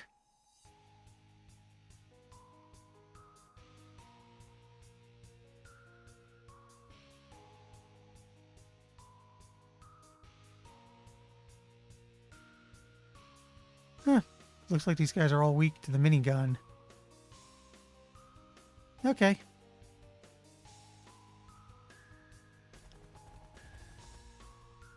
You know what?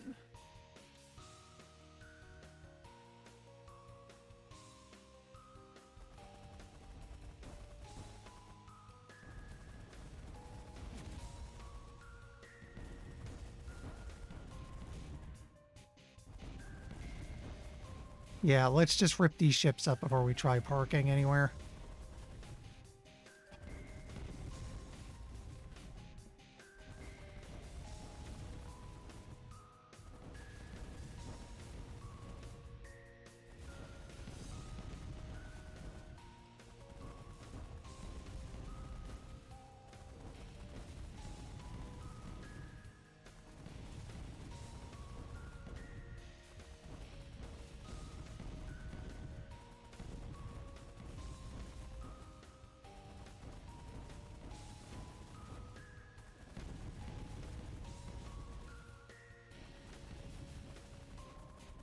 There we go.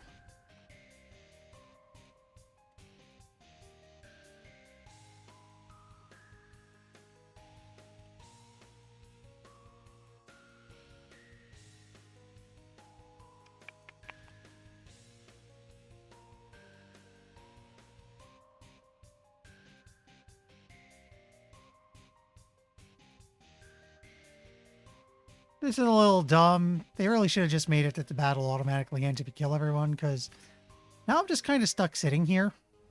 There we go. Siphon shields and polarity corruption. Spiffy.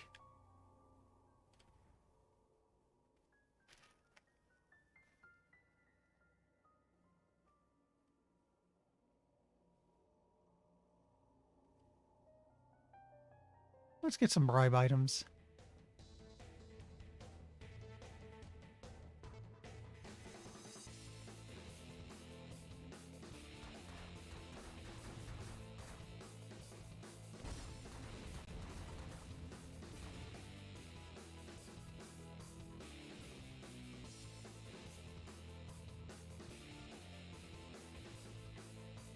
Tweak the minigun. Okay.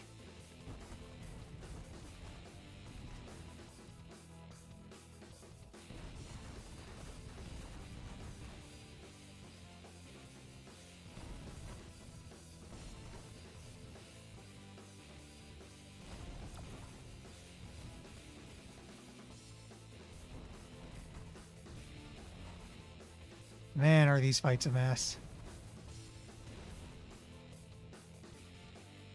He would just go to auto fire.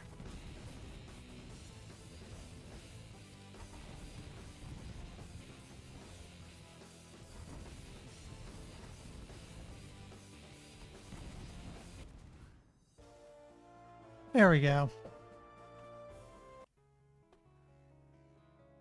Graphing action totally activated and awesome. Oh yeah, I know you like them graphs. No, really? Trust me. Well, I am a computer. Anyway, if you find you want to get an idea of trends over time for lots of stuff, then there are a few new buttons on your tailed info tab in the main solar map. More will also be open up later. I'll show you a quick few examples of ways in which graphs can be useful.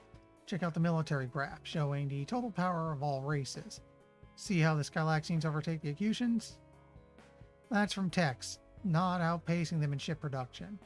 A lot of ways to... You could verify that in your notifications log, tech progress tag, or racial power grid. There are lots of ways to figure out how things come to such dire end. With the end comes, have total faith in you. Bam, check out this one. Population graphs of all sorts abound. There really are a lot. The one shows total raw citizenry. Look at how many freaking Acutians there are. By the way, these numbers are totally for example purposes only and aren't from your specific situation. Thank goodness, even with 112 billion citizens, the Acutians don't look like they stand a chance against the Skylaxians. Boom, ground troops graph. Look at the Skylaxians and Acutians actually pretty evenly matched here, though Acutians have the ability to rapidly repurpose their citizens, so ground evasion by the Skylaxians wouldn't go well. Anyway, better bomb them from orbit. Seriously, I'm not just quoting the cliche. Actually go bomb them from orbit. And if this was your situation, which it's not, but if you find yourself in a similar one, it's totally what you should do. Alright, last graph. I'm giddy from all these numbers and lines. Anyway, this shows smuggler populations. Too many smugglers of one race and they'll collapse into a smuggler empire, which isn't the best. Fortunately, there aren't many smugglers. Well, that was a few of the many graphs. Do you need to study them intensively? Or of course not. Are they fun to look at? Depends on you, I guess. Are they useful for answering historical questions? Heck yeah, nothing better.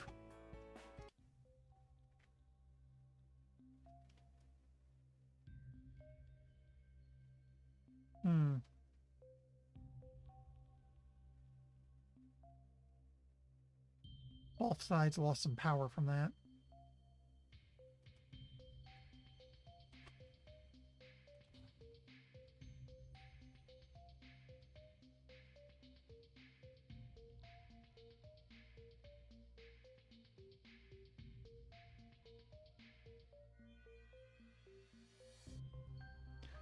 Borine and Burlist haven't gone spacebound yet, surprisingly.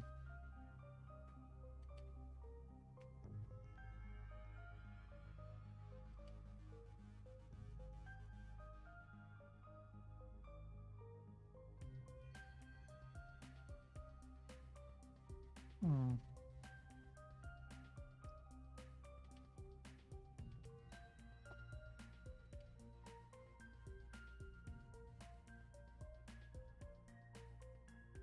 I actually have a bunch of Accusation pilots.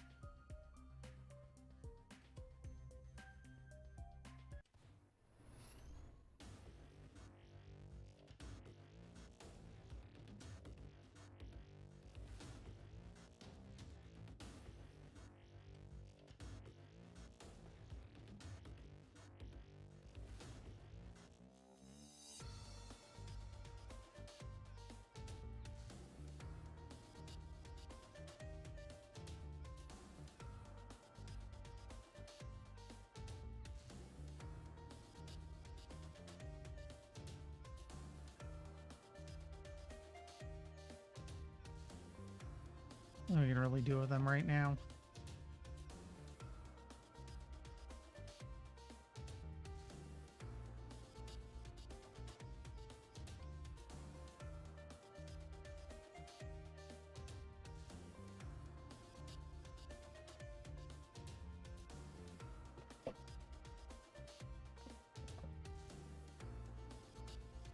What can I do at the moment?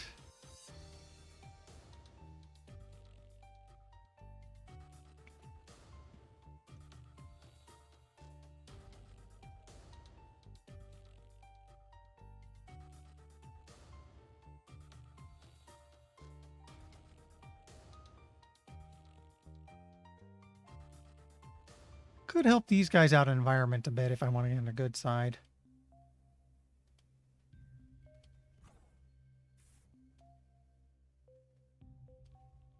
Oops, wait, wrong button.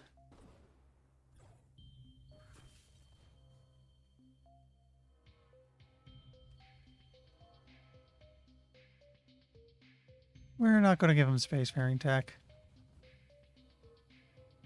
The burlesque warlords are now spacefaring. Extreme caution is advised. They seem likely to take their constant internal wars to the solar stage. Let's give them a look. And I'm now on good terms with Skylactians. At least enough to do stuff. If I wanted to, I could probably do similar for the Andor.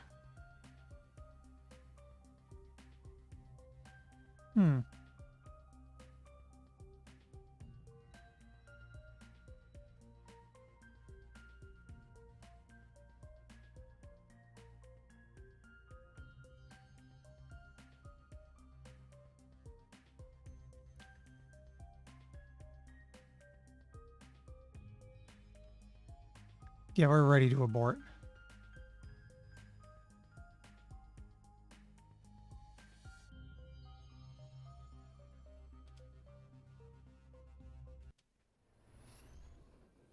And the Burlist warlords. Yeah, that's a look. Burlists are a mess. Like the Peltians, they don't respond to credits. Unlike the Peltians, this isn't due to innocence. The Burlists respond only to threats, violence, and bribes, which you can turn into leverage against specific warlords. Just don't put all your stock in one warlord, as internal intrigues or wars can wind up getting your guy killed.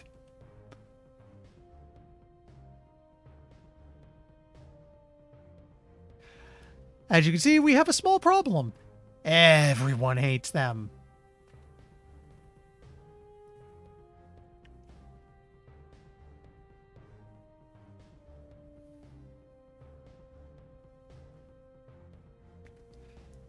Your credit is useless here. The Burlists respond only to bribes, blackmail, and duels. You can find bribe items by raiding pirate bases, and you can purchase blackmail goods from the spy probe Happy Evox. But only if the Evox sufficiently dislike the Burlists and like you. Both of these kinds of items help gain you leverage over specific warlords. Each Burlist plan has a prime warlord and two secondaries that are vying for power. Occasional internal intrigues lead to, accidents. The only thing that matters against Burlests ultimately is leverage. You can gain this on a specific warlord through the aforementioned ways. Basically, they're hyper Klingons. It's the very glory in battle dialed up to 11. What can I do with you? Duramon's in control right now.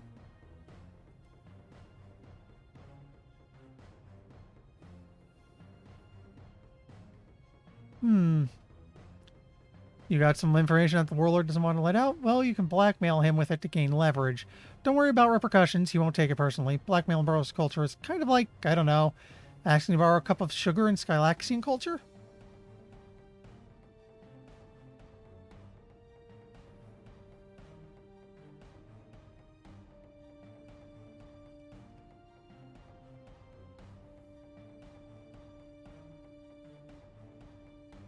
So we'll take action to gain 20 leverage.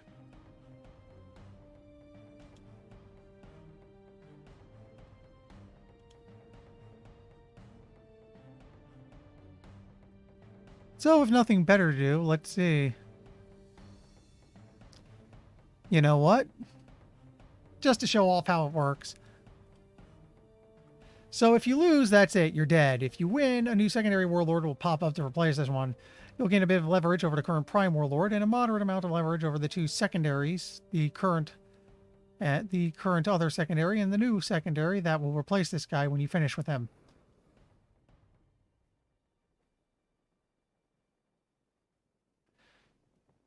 This will literally knock me to neutral with them. That's not fair. The ships here are projecting some sort of field that prevents you from using your special abilities. That bites, actually. Well, at least this doesn't happen very often. It's just certain kinds of missions. But if you set your ability bar mysteriously missing, you know why. It's a little text about the mission scenario always mentions when this is the case, too.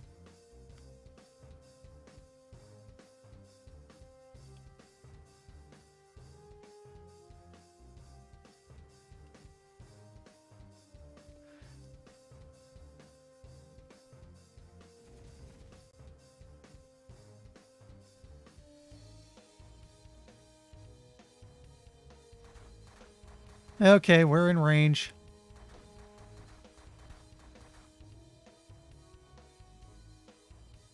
He's weakest to the minigun now.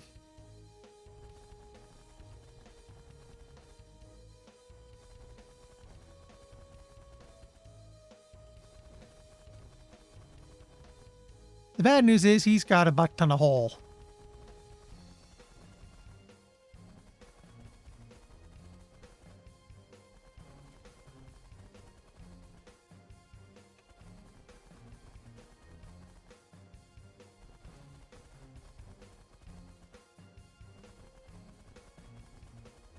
Yeesh, can you take a beating, buddy?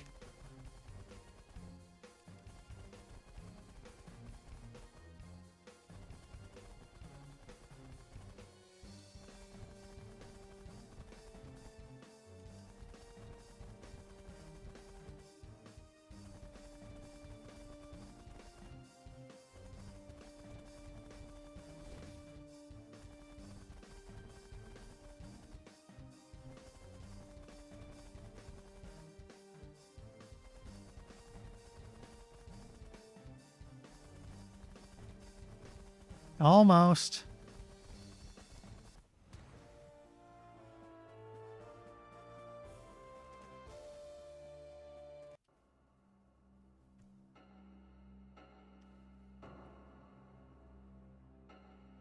Whew.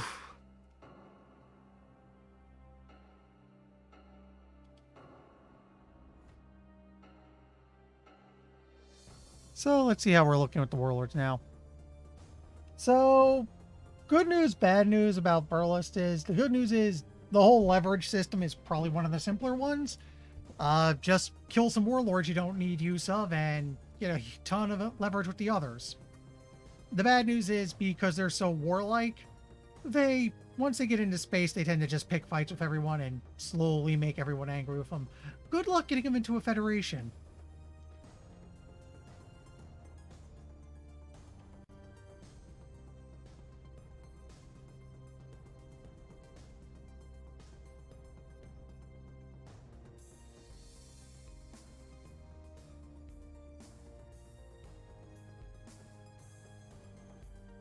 Oh yeah, they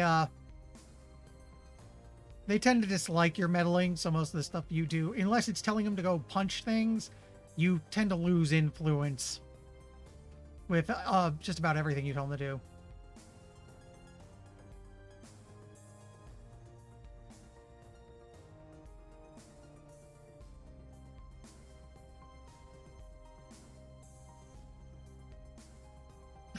Oh god, that's amazing. The reason I can't do stop attacking right now.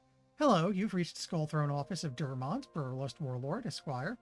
Another warlord recently died, so I'm currently in the middle of the resulting gigantic bar fight and cannot answer the phone right now. If you're calling about a peace treaty, forget about it. Try again in 29 months. I don't think this bar will survive longer than that.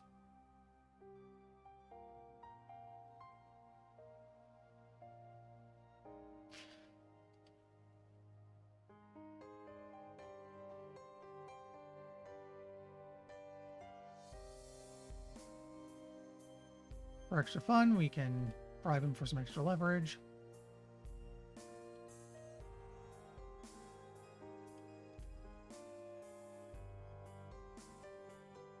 Be at least 50 influence for a Federation deal.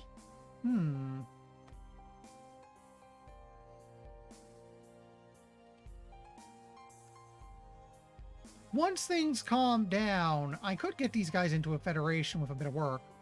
Once things calm down, I can just fight another warlord. Probably one of the subs again.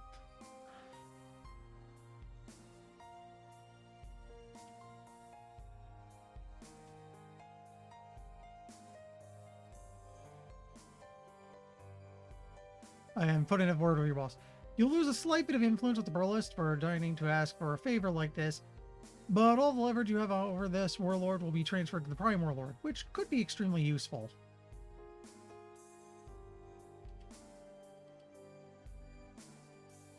So let's see what to do next.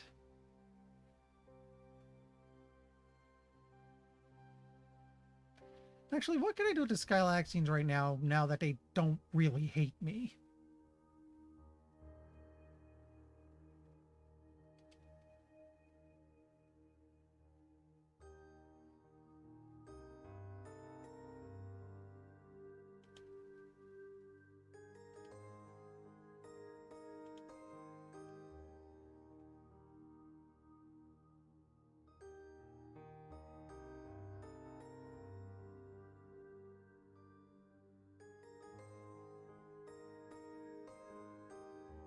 Let's funnel some tech to the Peltians.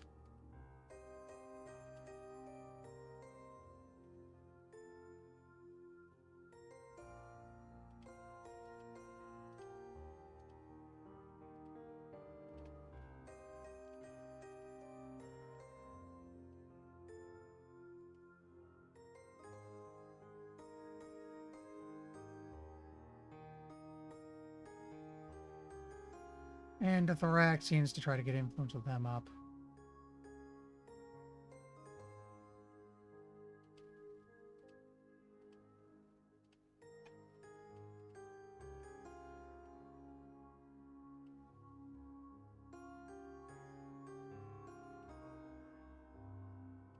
Send stuff to the Evox to try to get that under control.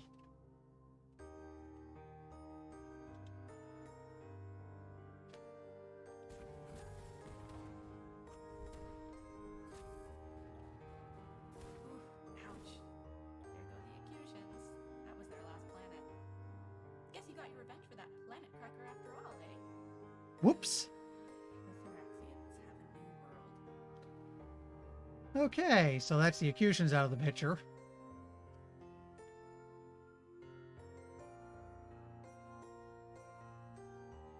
Borine are surprisingly not spacefaring yet. We're also want to go to keep an eye on the Thoraxians. Fortunately, they like us right now.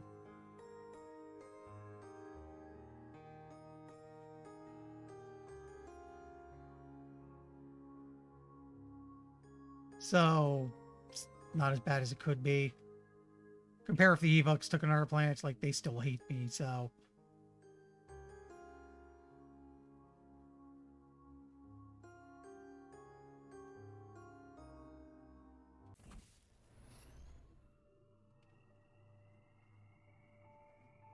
Local queen is contemplative. It'll be a while before she changes yet.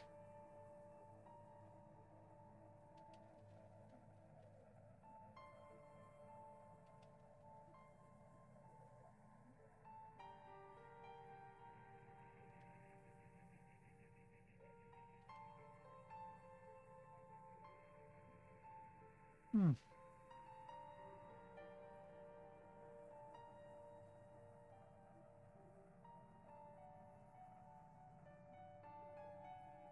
Interesting.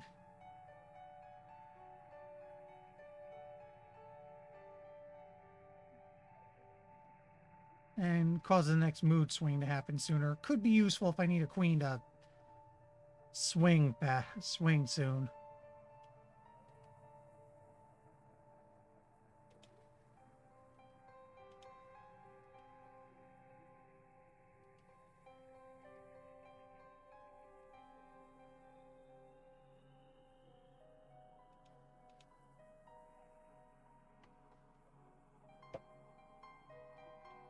Not sure what to do at the moment.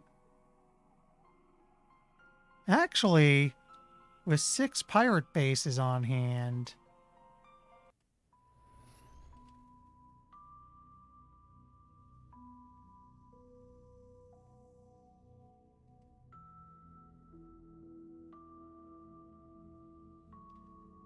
can't do that yet. But the pirates are getting big enough we can safely raid a base or two.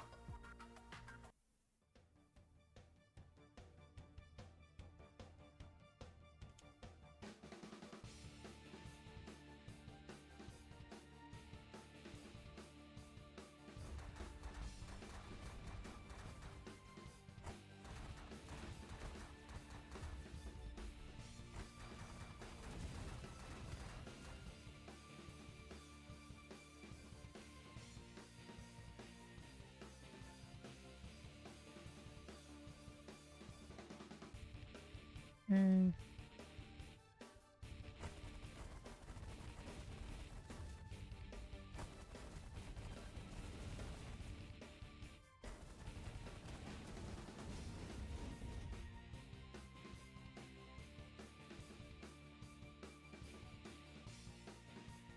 You know what?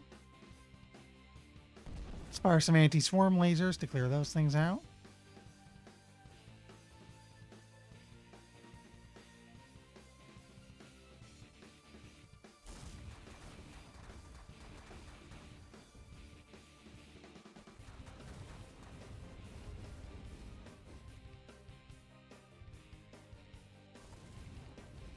Oh, I wasn't paying enough attention.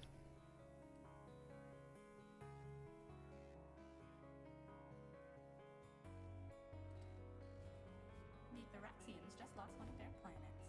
That's a step in the right direction, at least. Here's some news that will not shock you. The Burlests captured a planet. All right, so those two are probably going to be the big warmongers this game.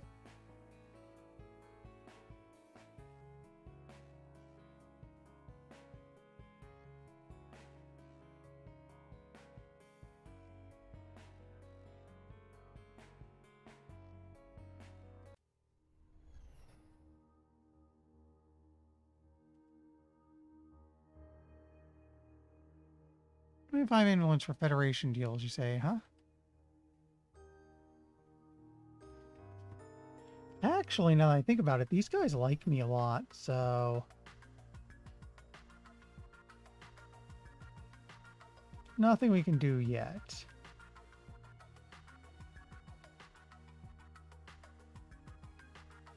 Oh, the Thraxians. Nothing here. But what do we need for Federation deals on these guys? 25 influence. We're not far from that.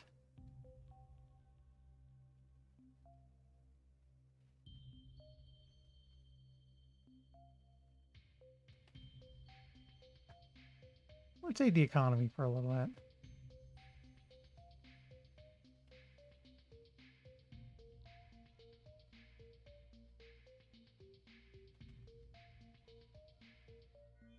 Actually, let's do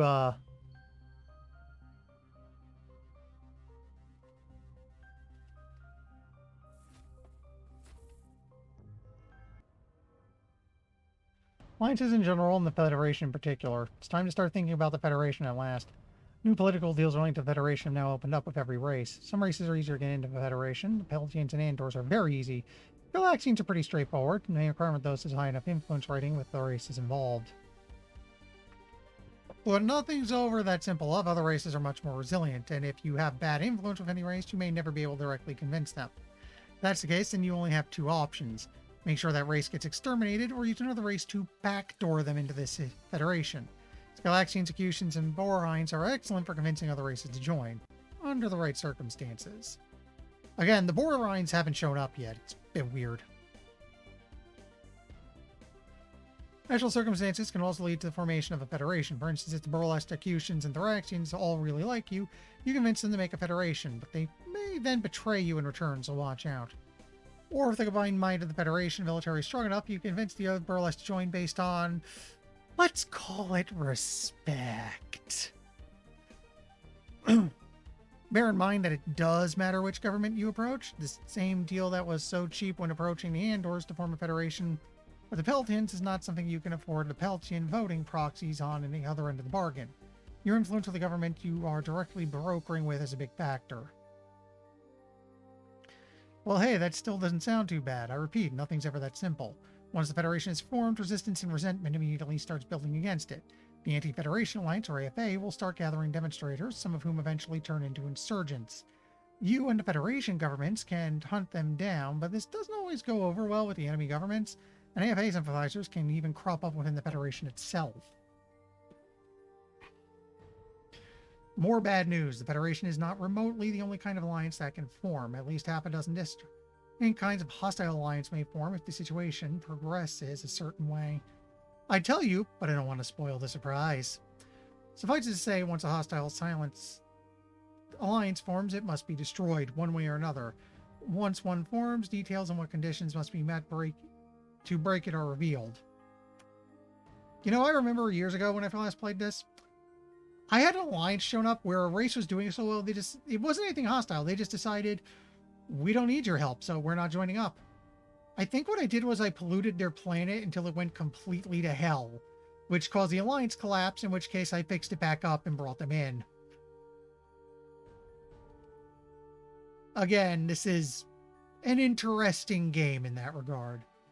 Remember, your goal is a federation that unites the solar system. Until all the surviving races and planets are members, your work is incomplete. There is no one way to accomplish this, maybe a bloodbath or maybe very behind-the-scenes political.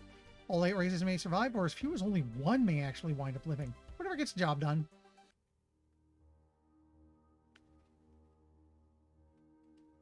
Also, when we help research, we take a copy of a tech.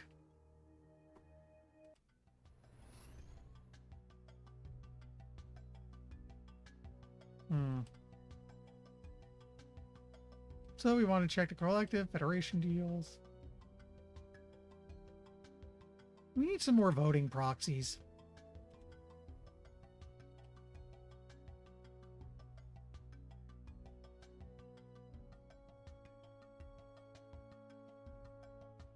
Well,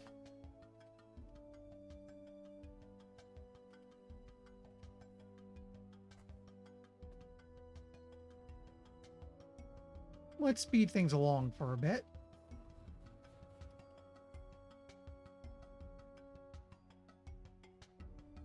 It's not worth a lot, to be honest.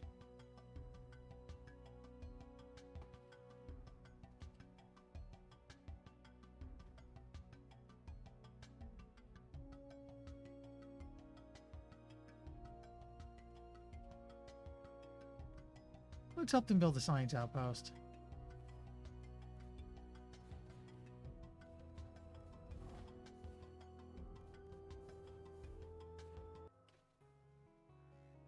Detailed planet stats. The planet detail screen that you are accustomed to now has substantially more insight into the guts of the simulation. There's not much point in me explaining all those stats because they each have tooltips that already do just that. Let's hold it from you until now so you could focus on the really key information where we're seeing that sort of thing.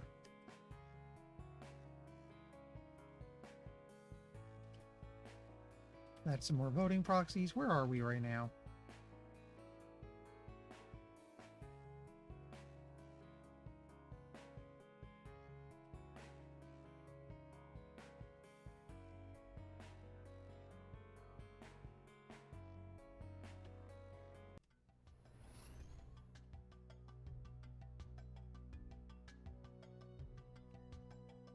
We got a long way to go. You know what?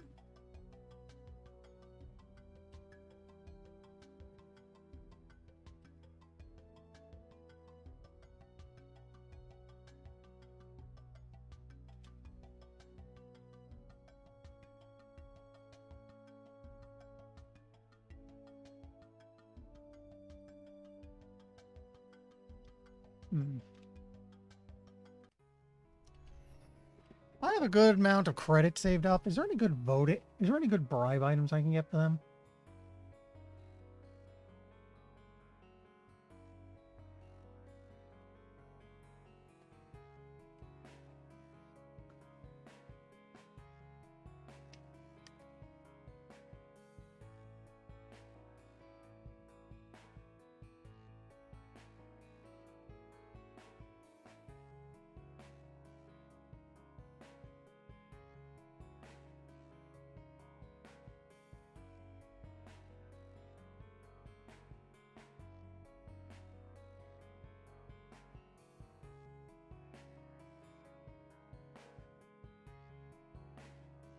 How much for 10?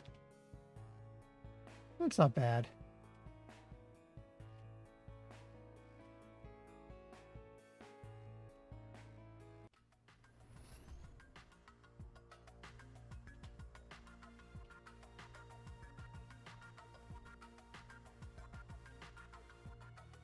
Yeah, so this is about 100 voting proxies.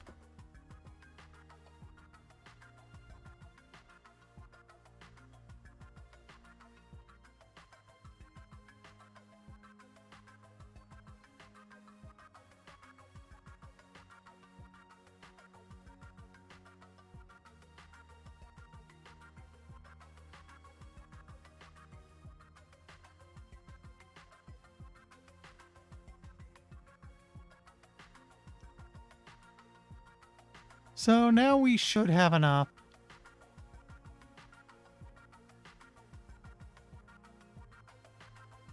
But we need attitude towards Andor and Skylaxians. 90 in both directions. Okay.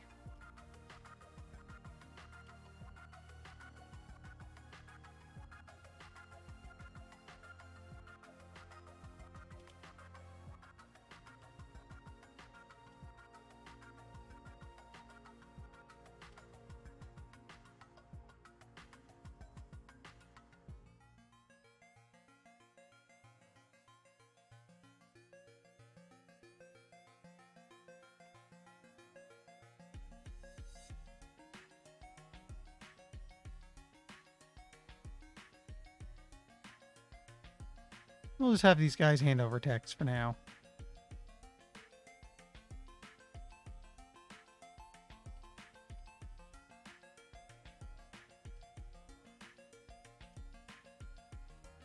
Act on the same time. Let's go equalize their tech.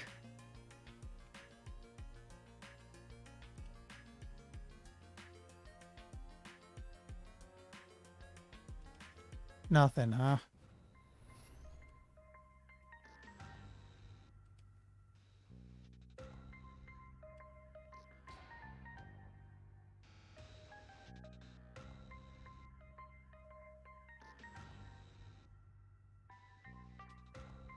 Okay, I can tell them the research stuff.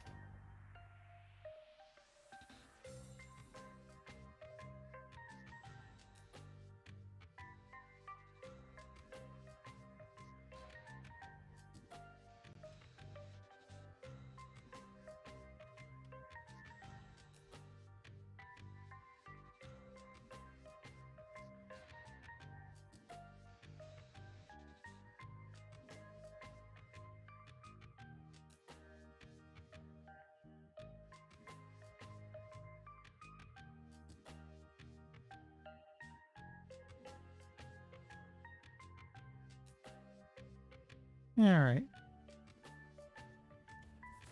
T-forms are on the rise. Just so you know. And don't go over there where they are. T-forms are on the rise. Just so you know. And don't go over there where they are. Burlesque just lost a planet.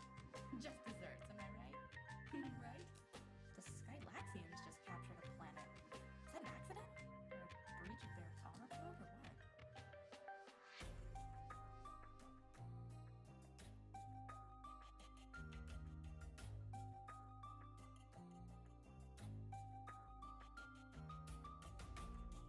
This would be good for getting them on better terms with them.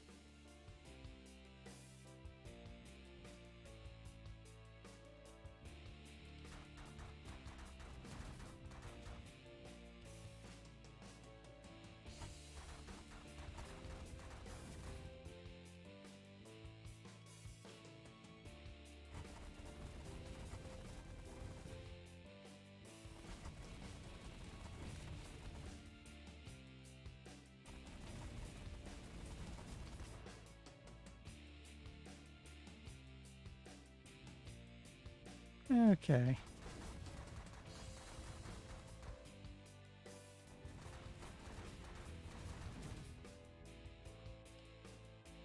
Keep on this guy's butt while we deal with him.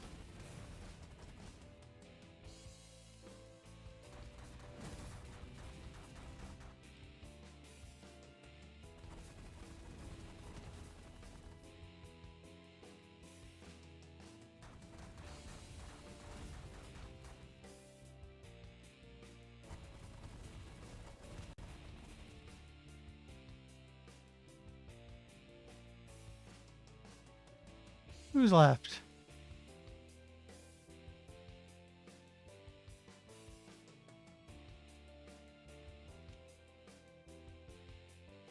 How about anti-swarm lasers?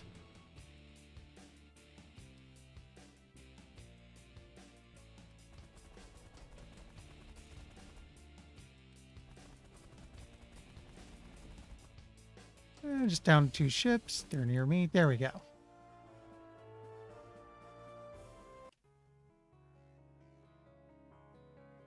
It's a lot of stuff from the freighters.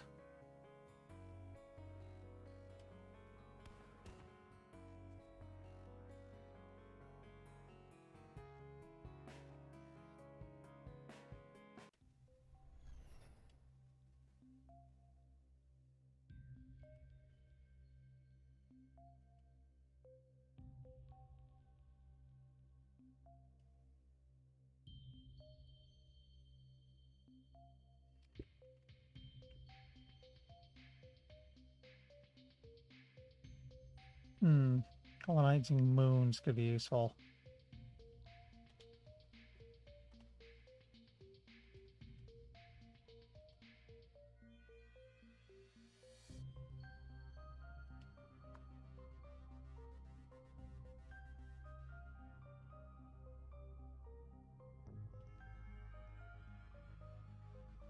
Okay.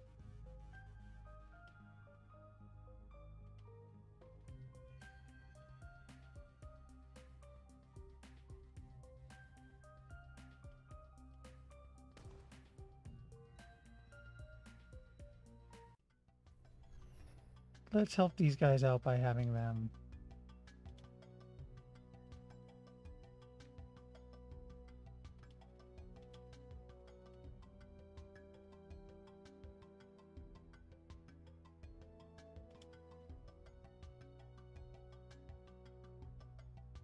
Have them colonize a couple moons.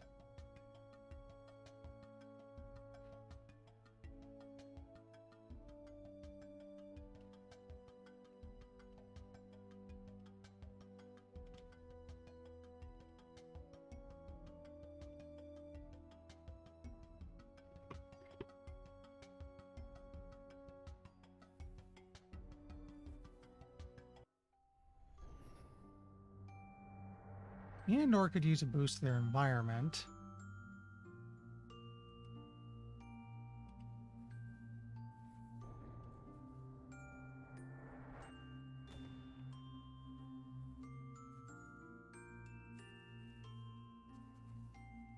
Because they're the other party we have to get in a good. We have to get in on this one, and they kind of hate me right now.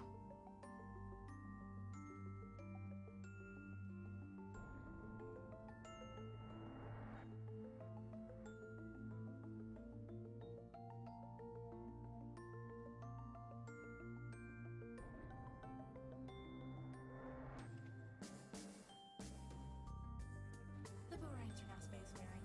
They're solitary and dangerous. They may be a difficult ally. Okay, they finally showed up.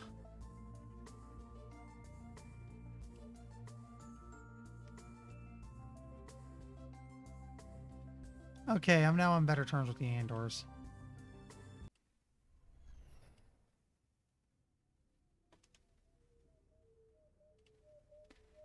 As a race of solitary quadrupeds, the Borines hardly seem poised to take over the solar stage. That said, in their own quiet way, they are extremely powerful. They are excessively logical. If their origins believe that their Federation is truly in their best interest, they will be staunch ally. If they fear the Federation, each plane belonging to the Borines has a regent who runs it. The regent uses her best judgment to determine what her priorities should lie. The current situation of her planet and her race are her sole concerns when it comes to brokering political deals. Regent's priorities are based entirely around the environmental, medical, economic, and public order ratings of their planet. If you can improve those ratings, you may put them in a position where they feel the best protection action for themselves is in solar unity. In such circumstances, they become an extremely useful ally. Bribes increase your influence with their race.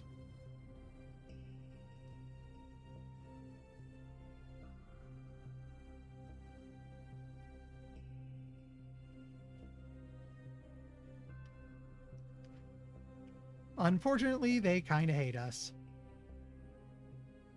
Wonder if I can give them any technologies.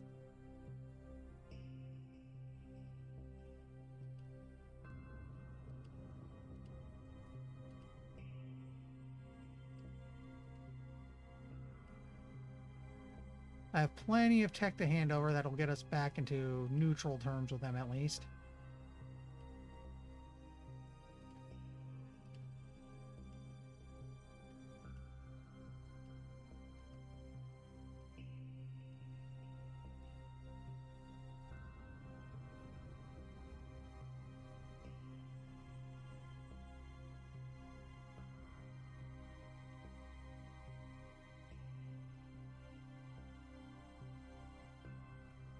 Now that you're a little more open to things, what can I do here?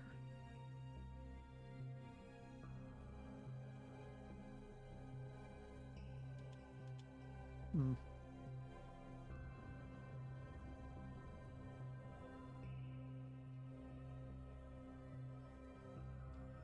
The Burlists are still here, but they no longer control their own homeworld. Go figure.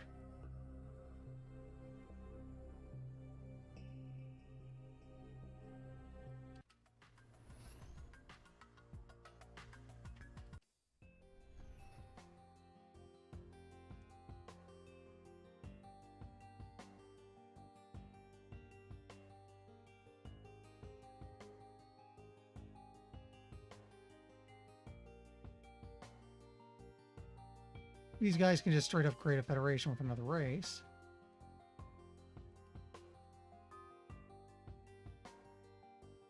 No more moons for them. Hmm.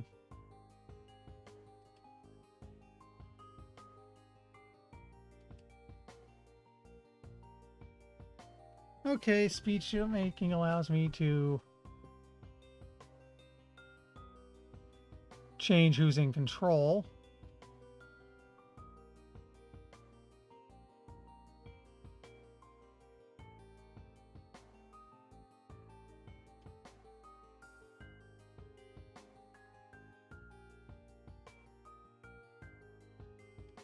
I can see what they can do.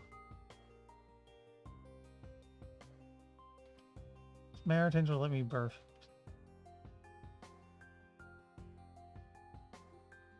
Okay, I'm going to put in a speech for the trade union.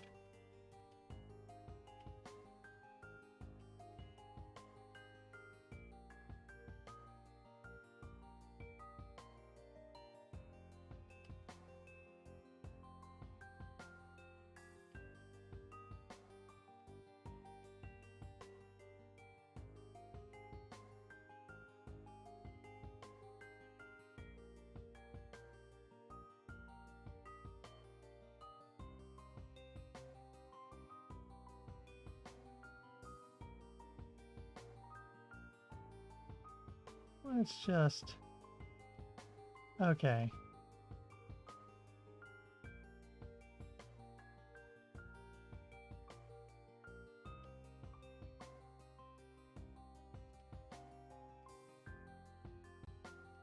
Keep boosting the trade union.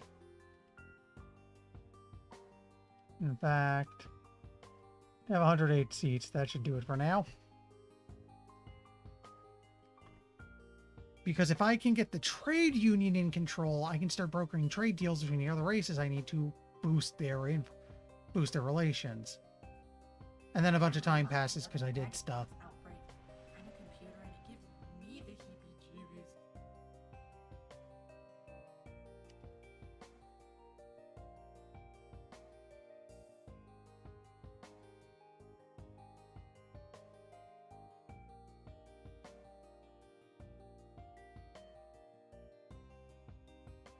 Hmm.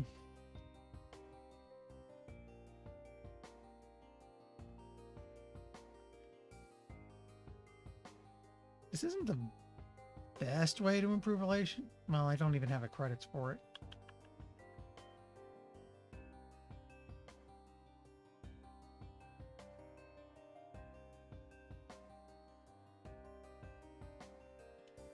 I need something to burn off some time with while I wait for the trade to take control over here.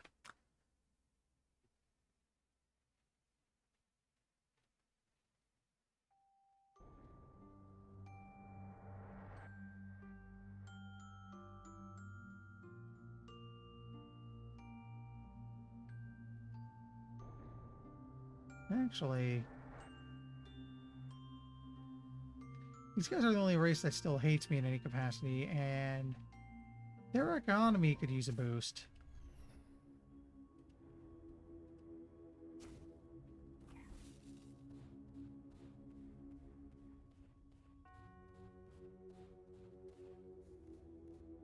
It's building up nice and quick here.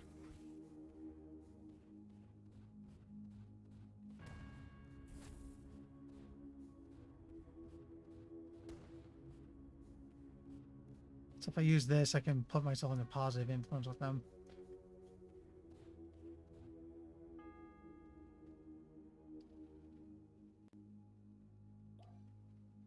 Okay, now we can stop.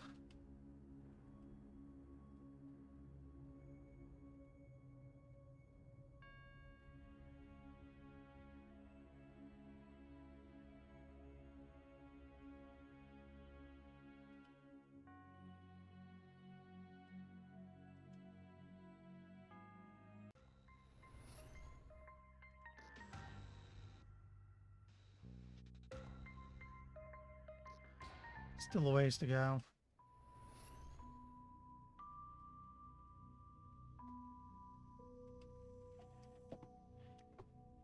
Let's provide some medical assistance.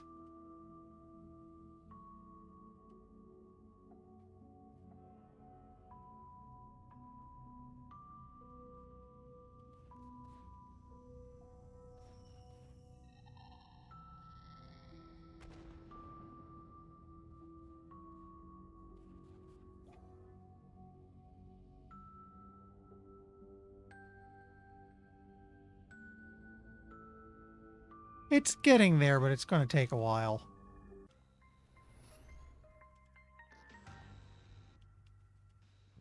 Okay, the trade unions are in control. Let's see what we can do.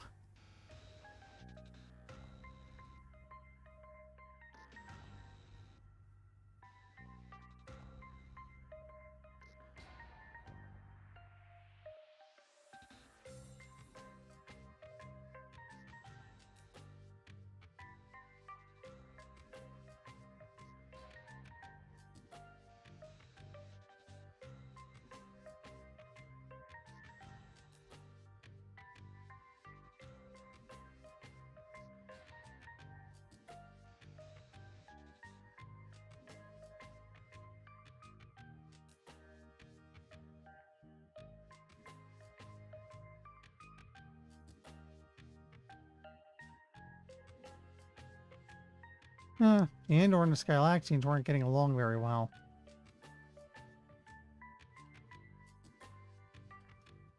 Fortunately, this is letting me quickly bump up their influence.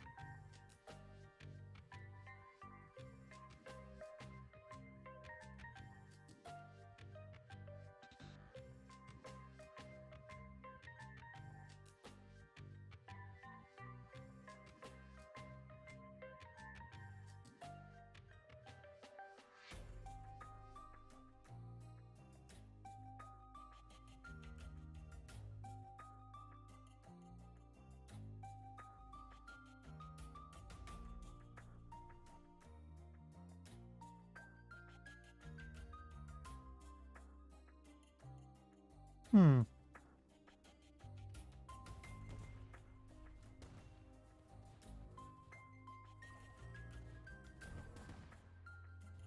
Okay, that took a lot of time. Hey, someone got the black bubbles. Video feed. This is crazy. You have to come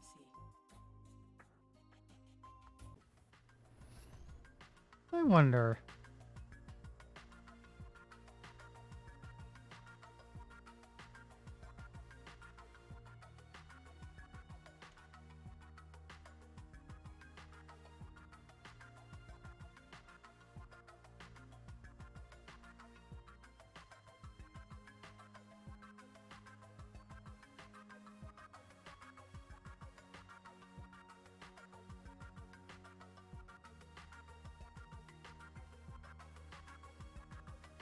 Let's have them start building stuff.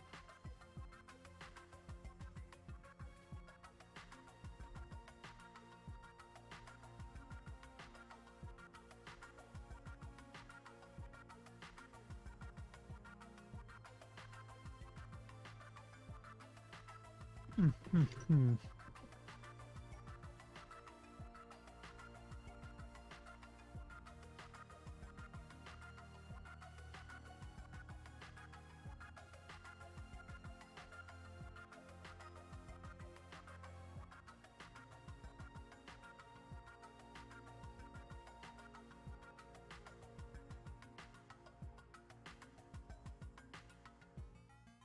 Let's get a manufacturing outpost going.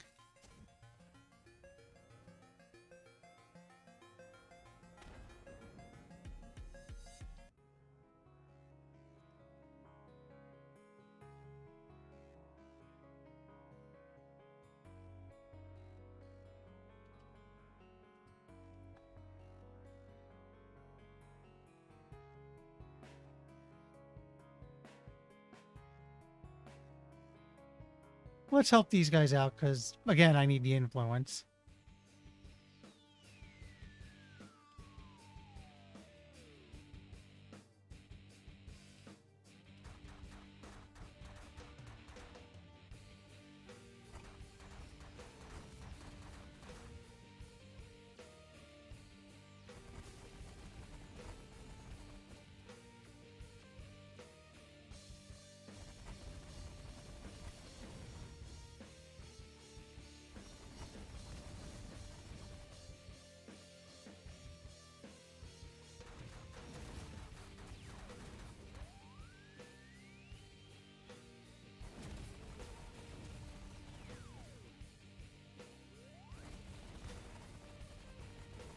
Yeah.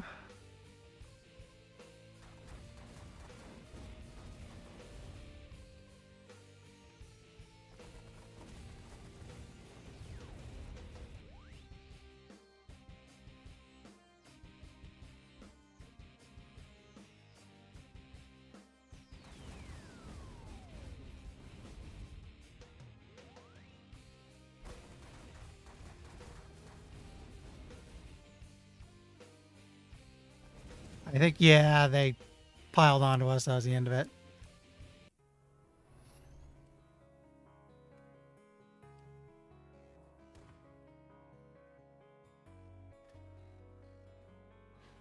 Hmm.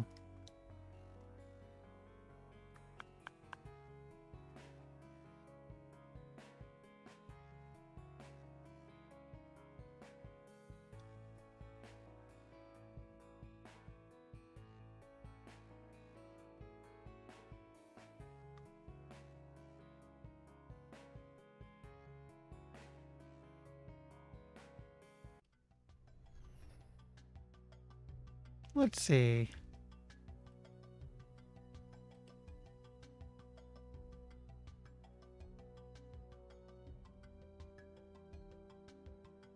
Ninety attitudes in both directions.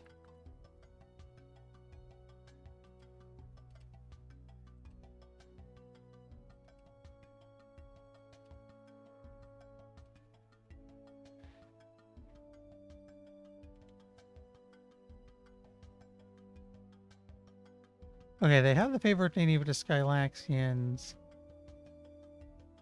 and the Andor, but it's probably not going the other way back.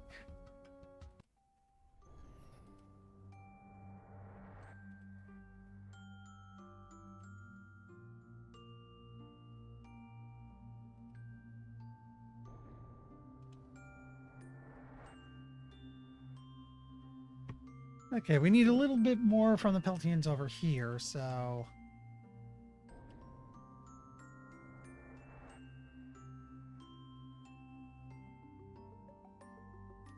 Actually...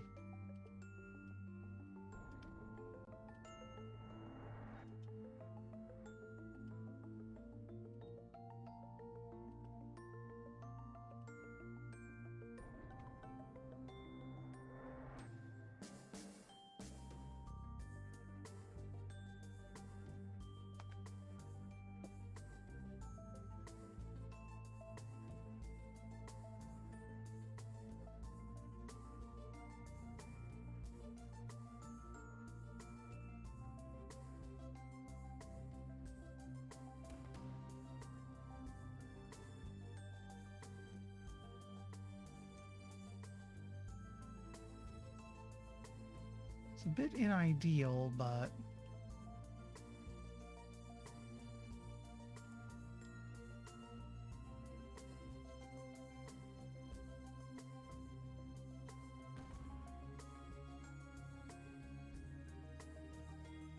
This is the easiest way to get these guys up. Okay, that's all I needed. Now we check you guys.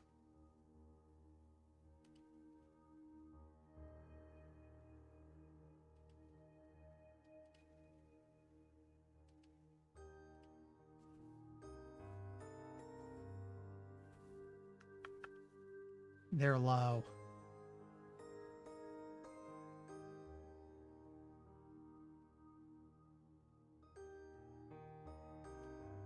And it's not good enough yet.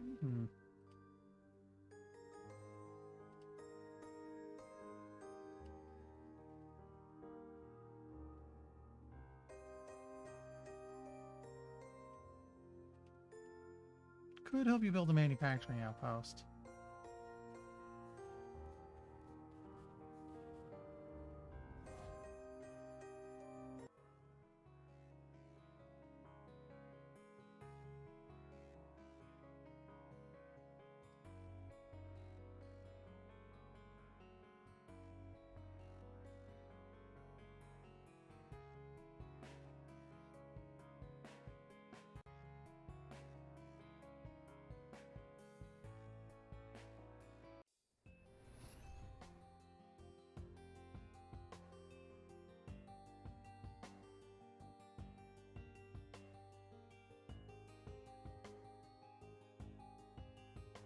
You know what?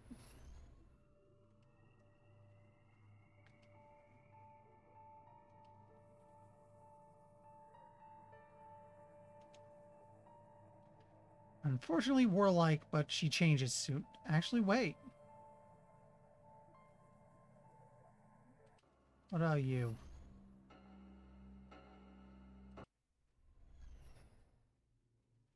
I just realized. I have that bribe item on hand.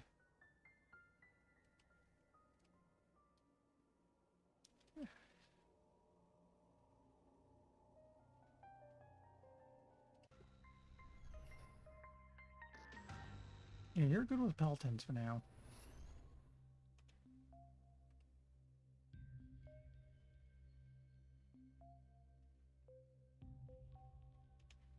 They might both be good now.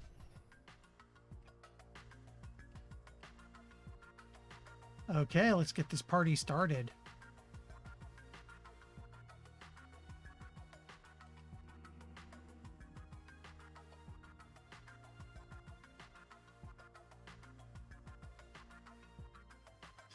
Everyone, I get a bunch of influence of everyone because I just did this thing.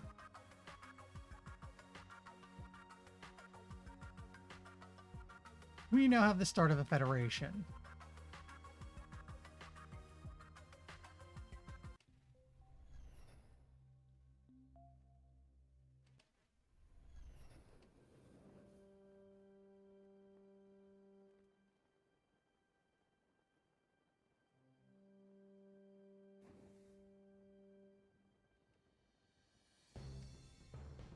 Okay, I need to gain some influence.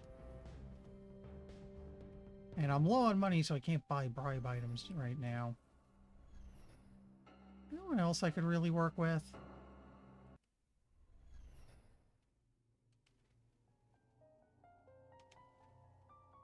You're not going to listen.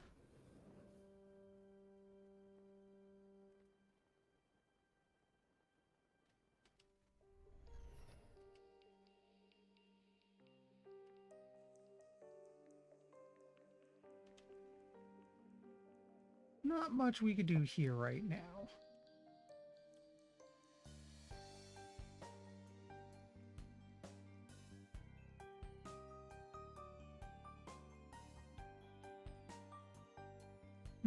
Increasing public order would be good.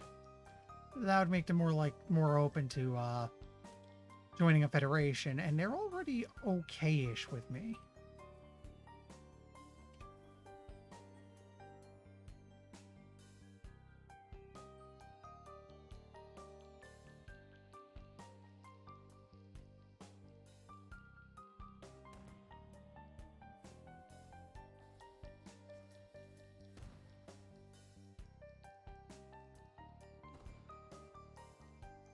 Hmm.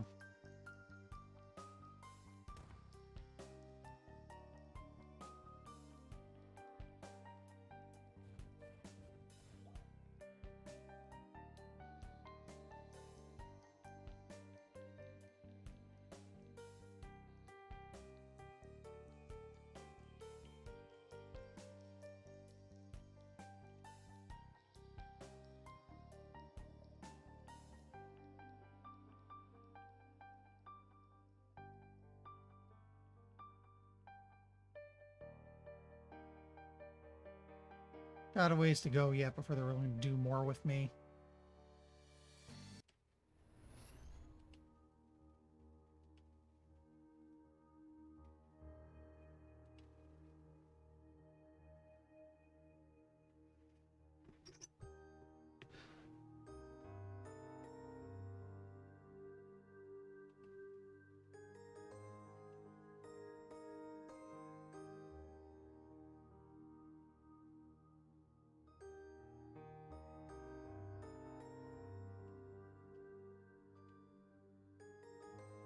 Okay. Any trade deals I can do?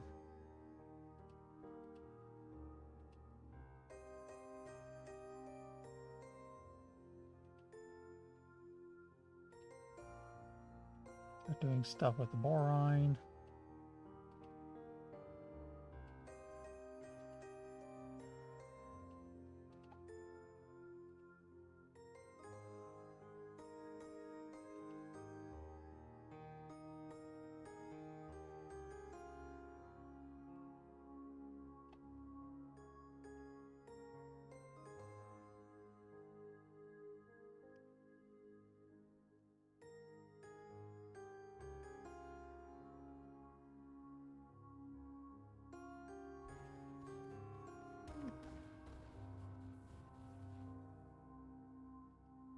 We should do this.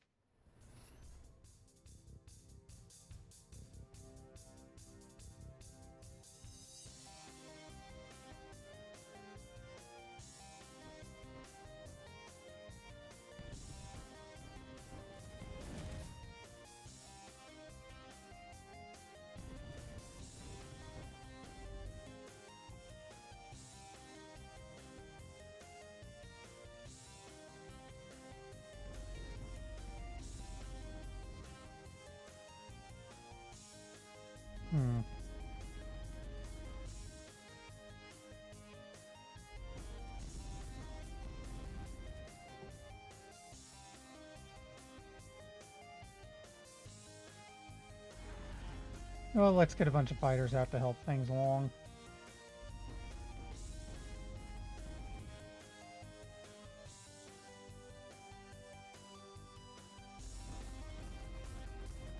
It's not the best, but it's at least still damage.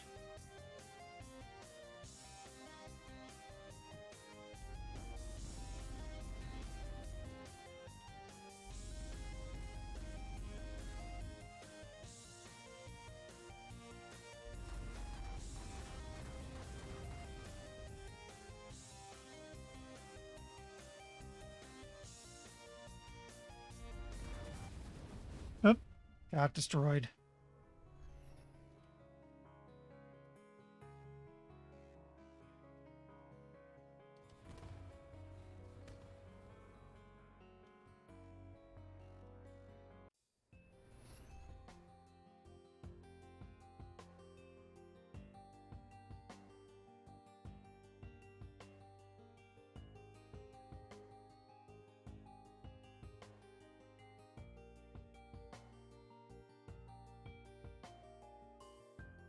Okay, let's do some speech making and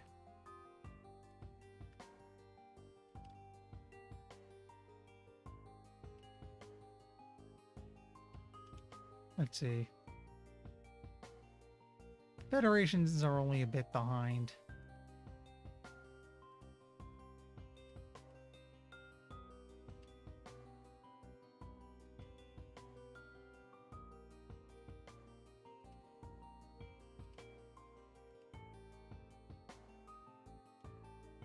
That's enough.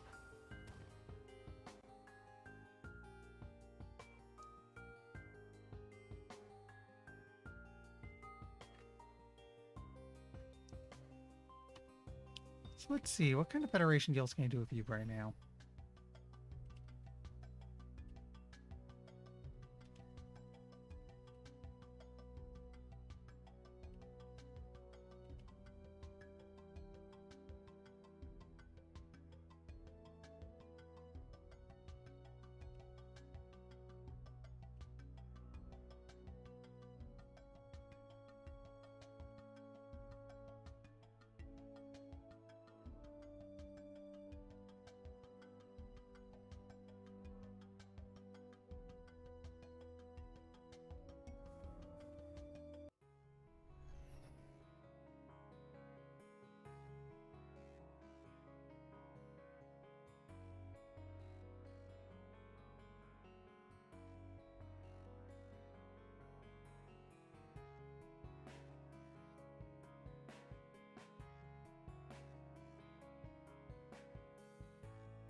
You know what? Who do I have in my inventory right now?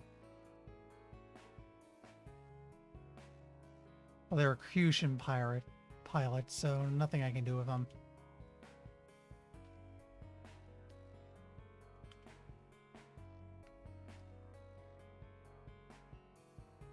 Hmm.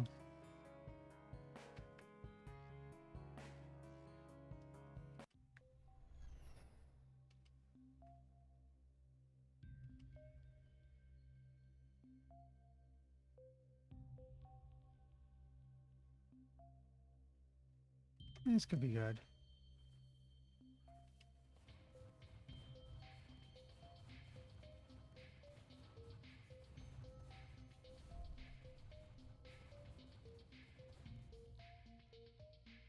Planetary raw resources now visible. This seems complicated, but it's actually pretty straightforward. Raw resources are a secondary economy. Do you have any impact on anything that you've been doing up until now? However, they do let you do new things, and races have already been doing these things. There's now a property development dispatch mission type that you could take. These cost you time, and you may need to construction workers, but they also let you improve the RCI values of a planet. Its science output, its defensive capabilities, or otherwise. Yeah, it builds according to its own priorities, so anything you do to help it is supplemental. You aren't redirecting the AI, you're adding to it. Constructing a building costs of amount of a single resource. The value is different for the AI and for you. When you do a property development dispatch, you are spending the raw resources of the AI, not of yourself. Having a raw resource in your inventory serves no purpose. Sell it or give it away. You'll notice it's cheaper in resources for you to build structures than it is for the AI. because you bring along extra labor and expertise. Okay.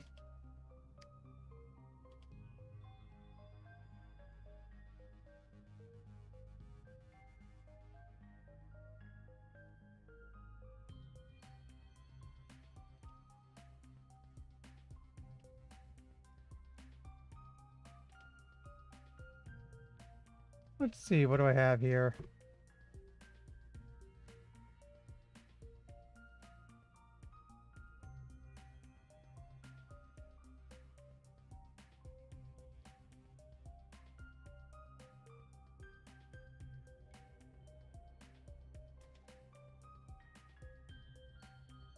What do we have in cooperative research?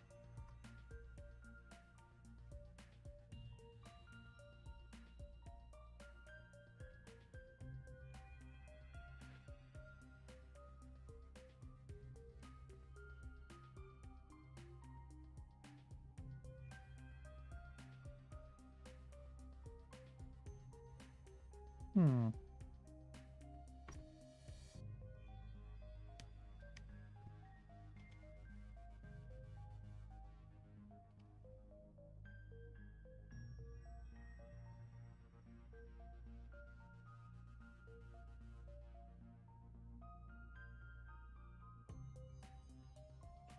Here's property development.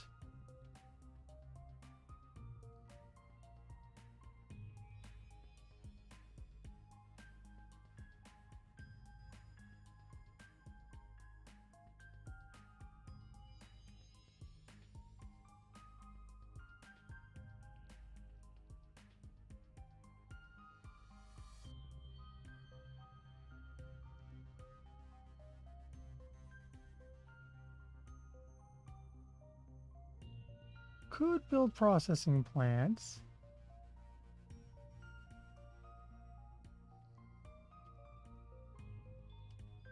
Let's do so.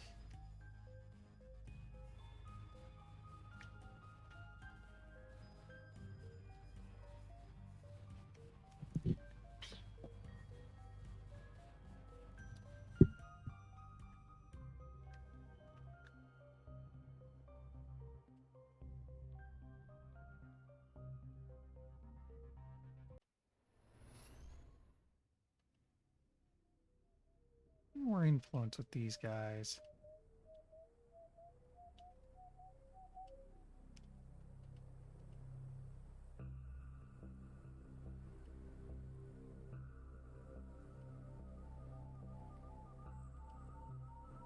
Let's hand over what resources I have. Now that they're at 68, we can probably do some stuff. What's interplanetary relations going to do?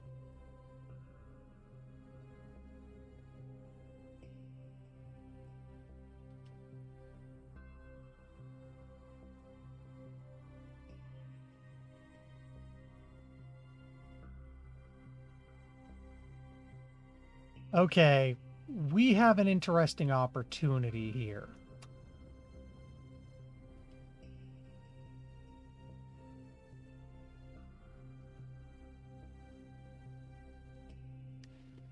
If we can get these guys into deep trouble, they'll join the Federation to save their own skin.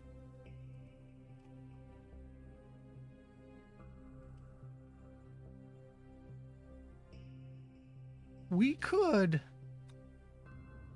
get these guys into deep trouble. I wonder if I can send the Burrusts after them.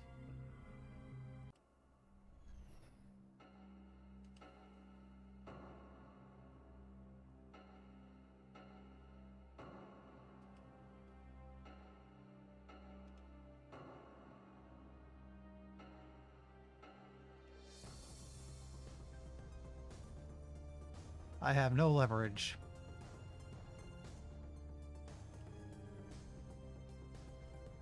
This would put me in a position to do something.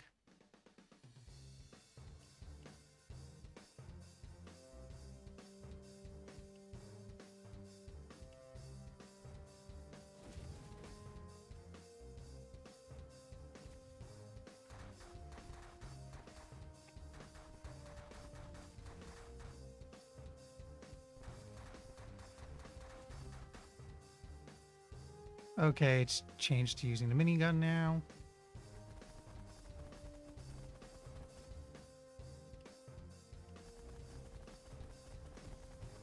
In fact, let's pump up weapon damage a bit.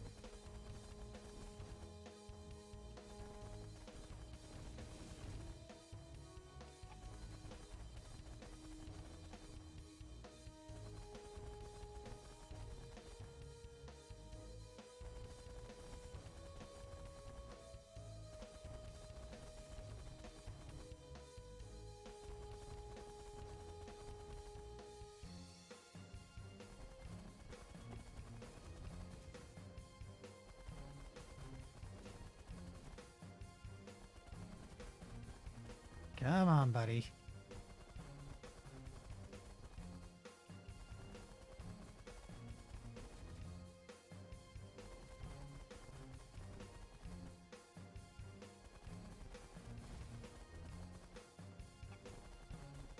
Yeah, shields are starting to recharge because I'm avoiding damage. That's good.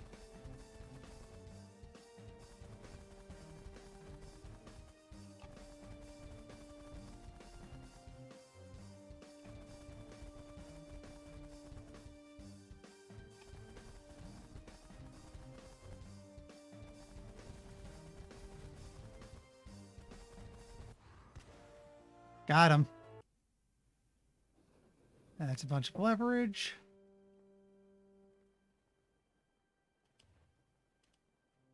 So now here's the deal.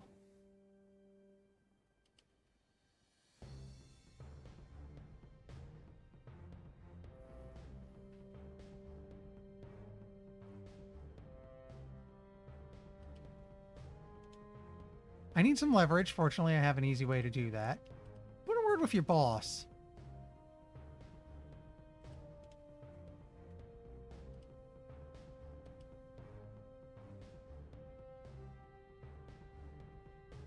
Okay, so I need these guys to basically go back to war.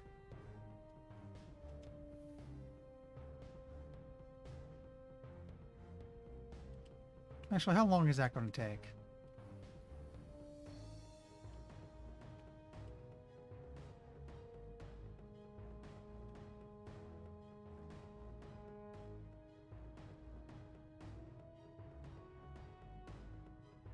Okay, if I want them to join, I need to kill a Prime Warlord. Although if I wreck their economy...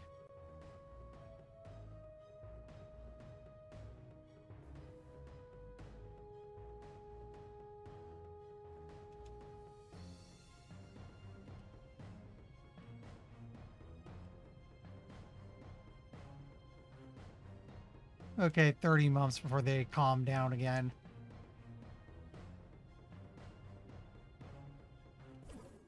What about you guys?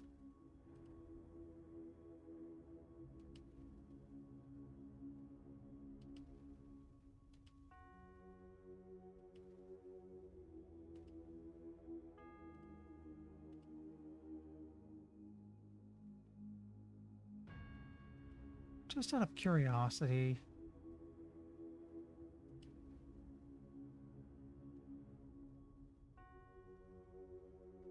I'd start losing influence if I did that, and it's a long way to drop these guys.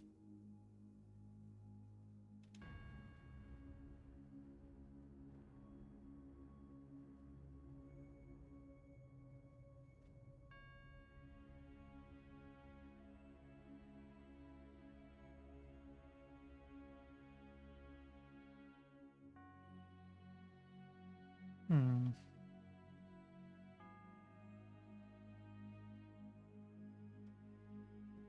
What to do, what to do.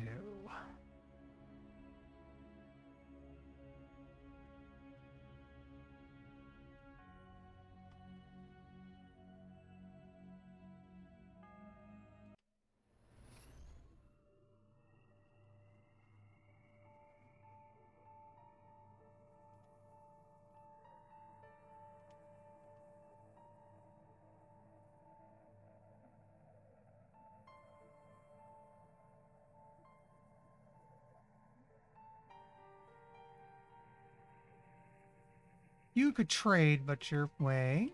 You trade with Pelicans, but she's not in the mood. It's going to be a little while yet before she swings.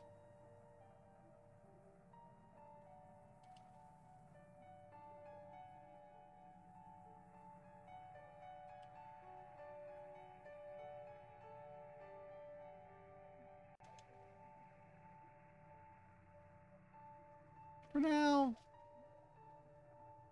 let's build things up with her by harvesting space junk, since that otherwise doesn't do much and lets me kill some time.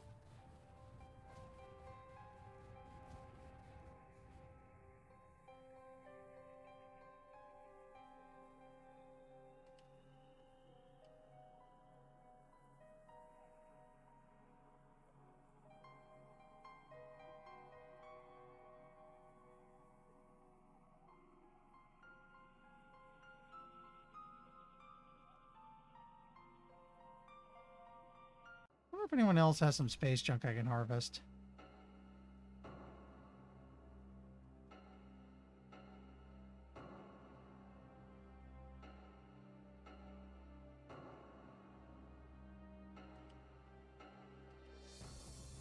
Yeah, we'll take it.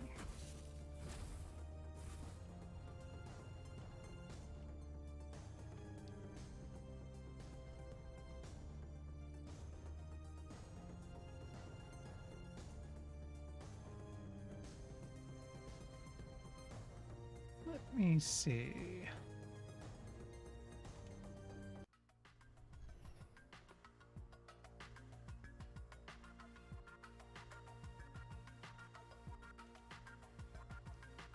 You know what? It's like 10:55.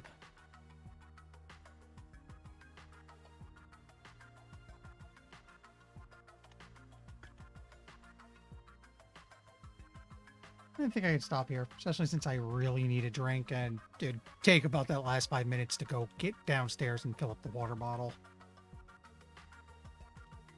So let's see who's doing something interesting.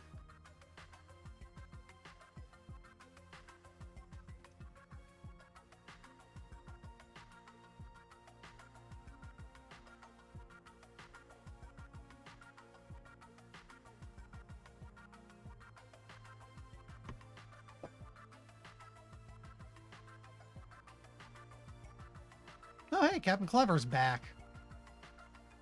Castle of the Winds. Oh my god, I played a ton of that as a kid. Had the old shareware copy. Never got the second part. Heard it's freeware these days. Anyway, Tuesday will be back to Horizon Zero Dawn. I'm going to be alternating that game with something else every other week.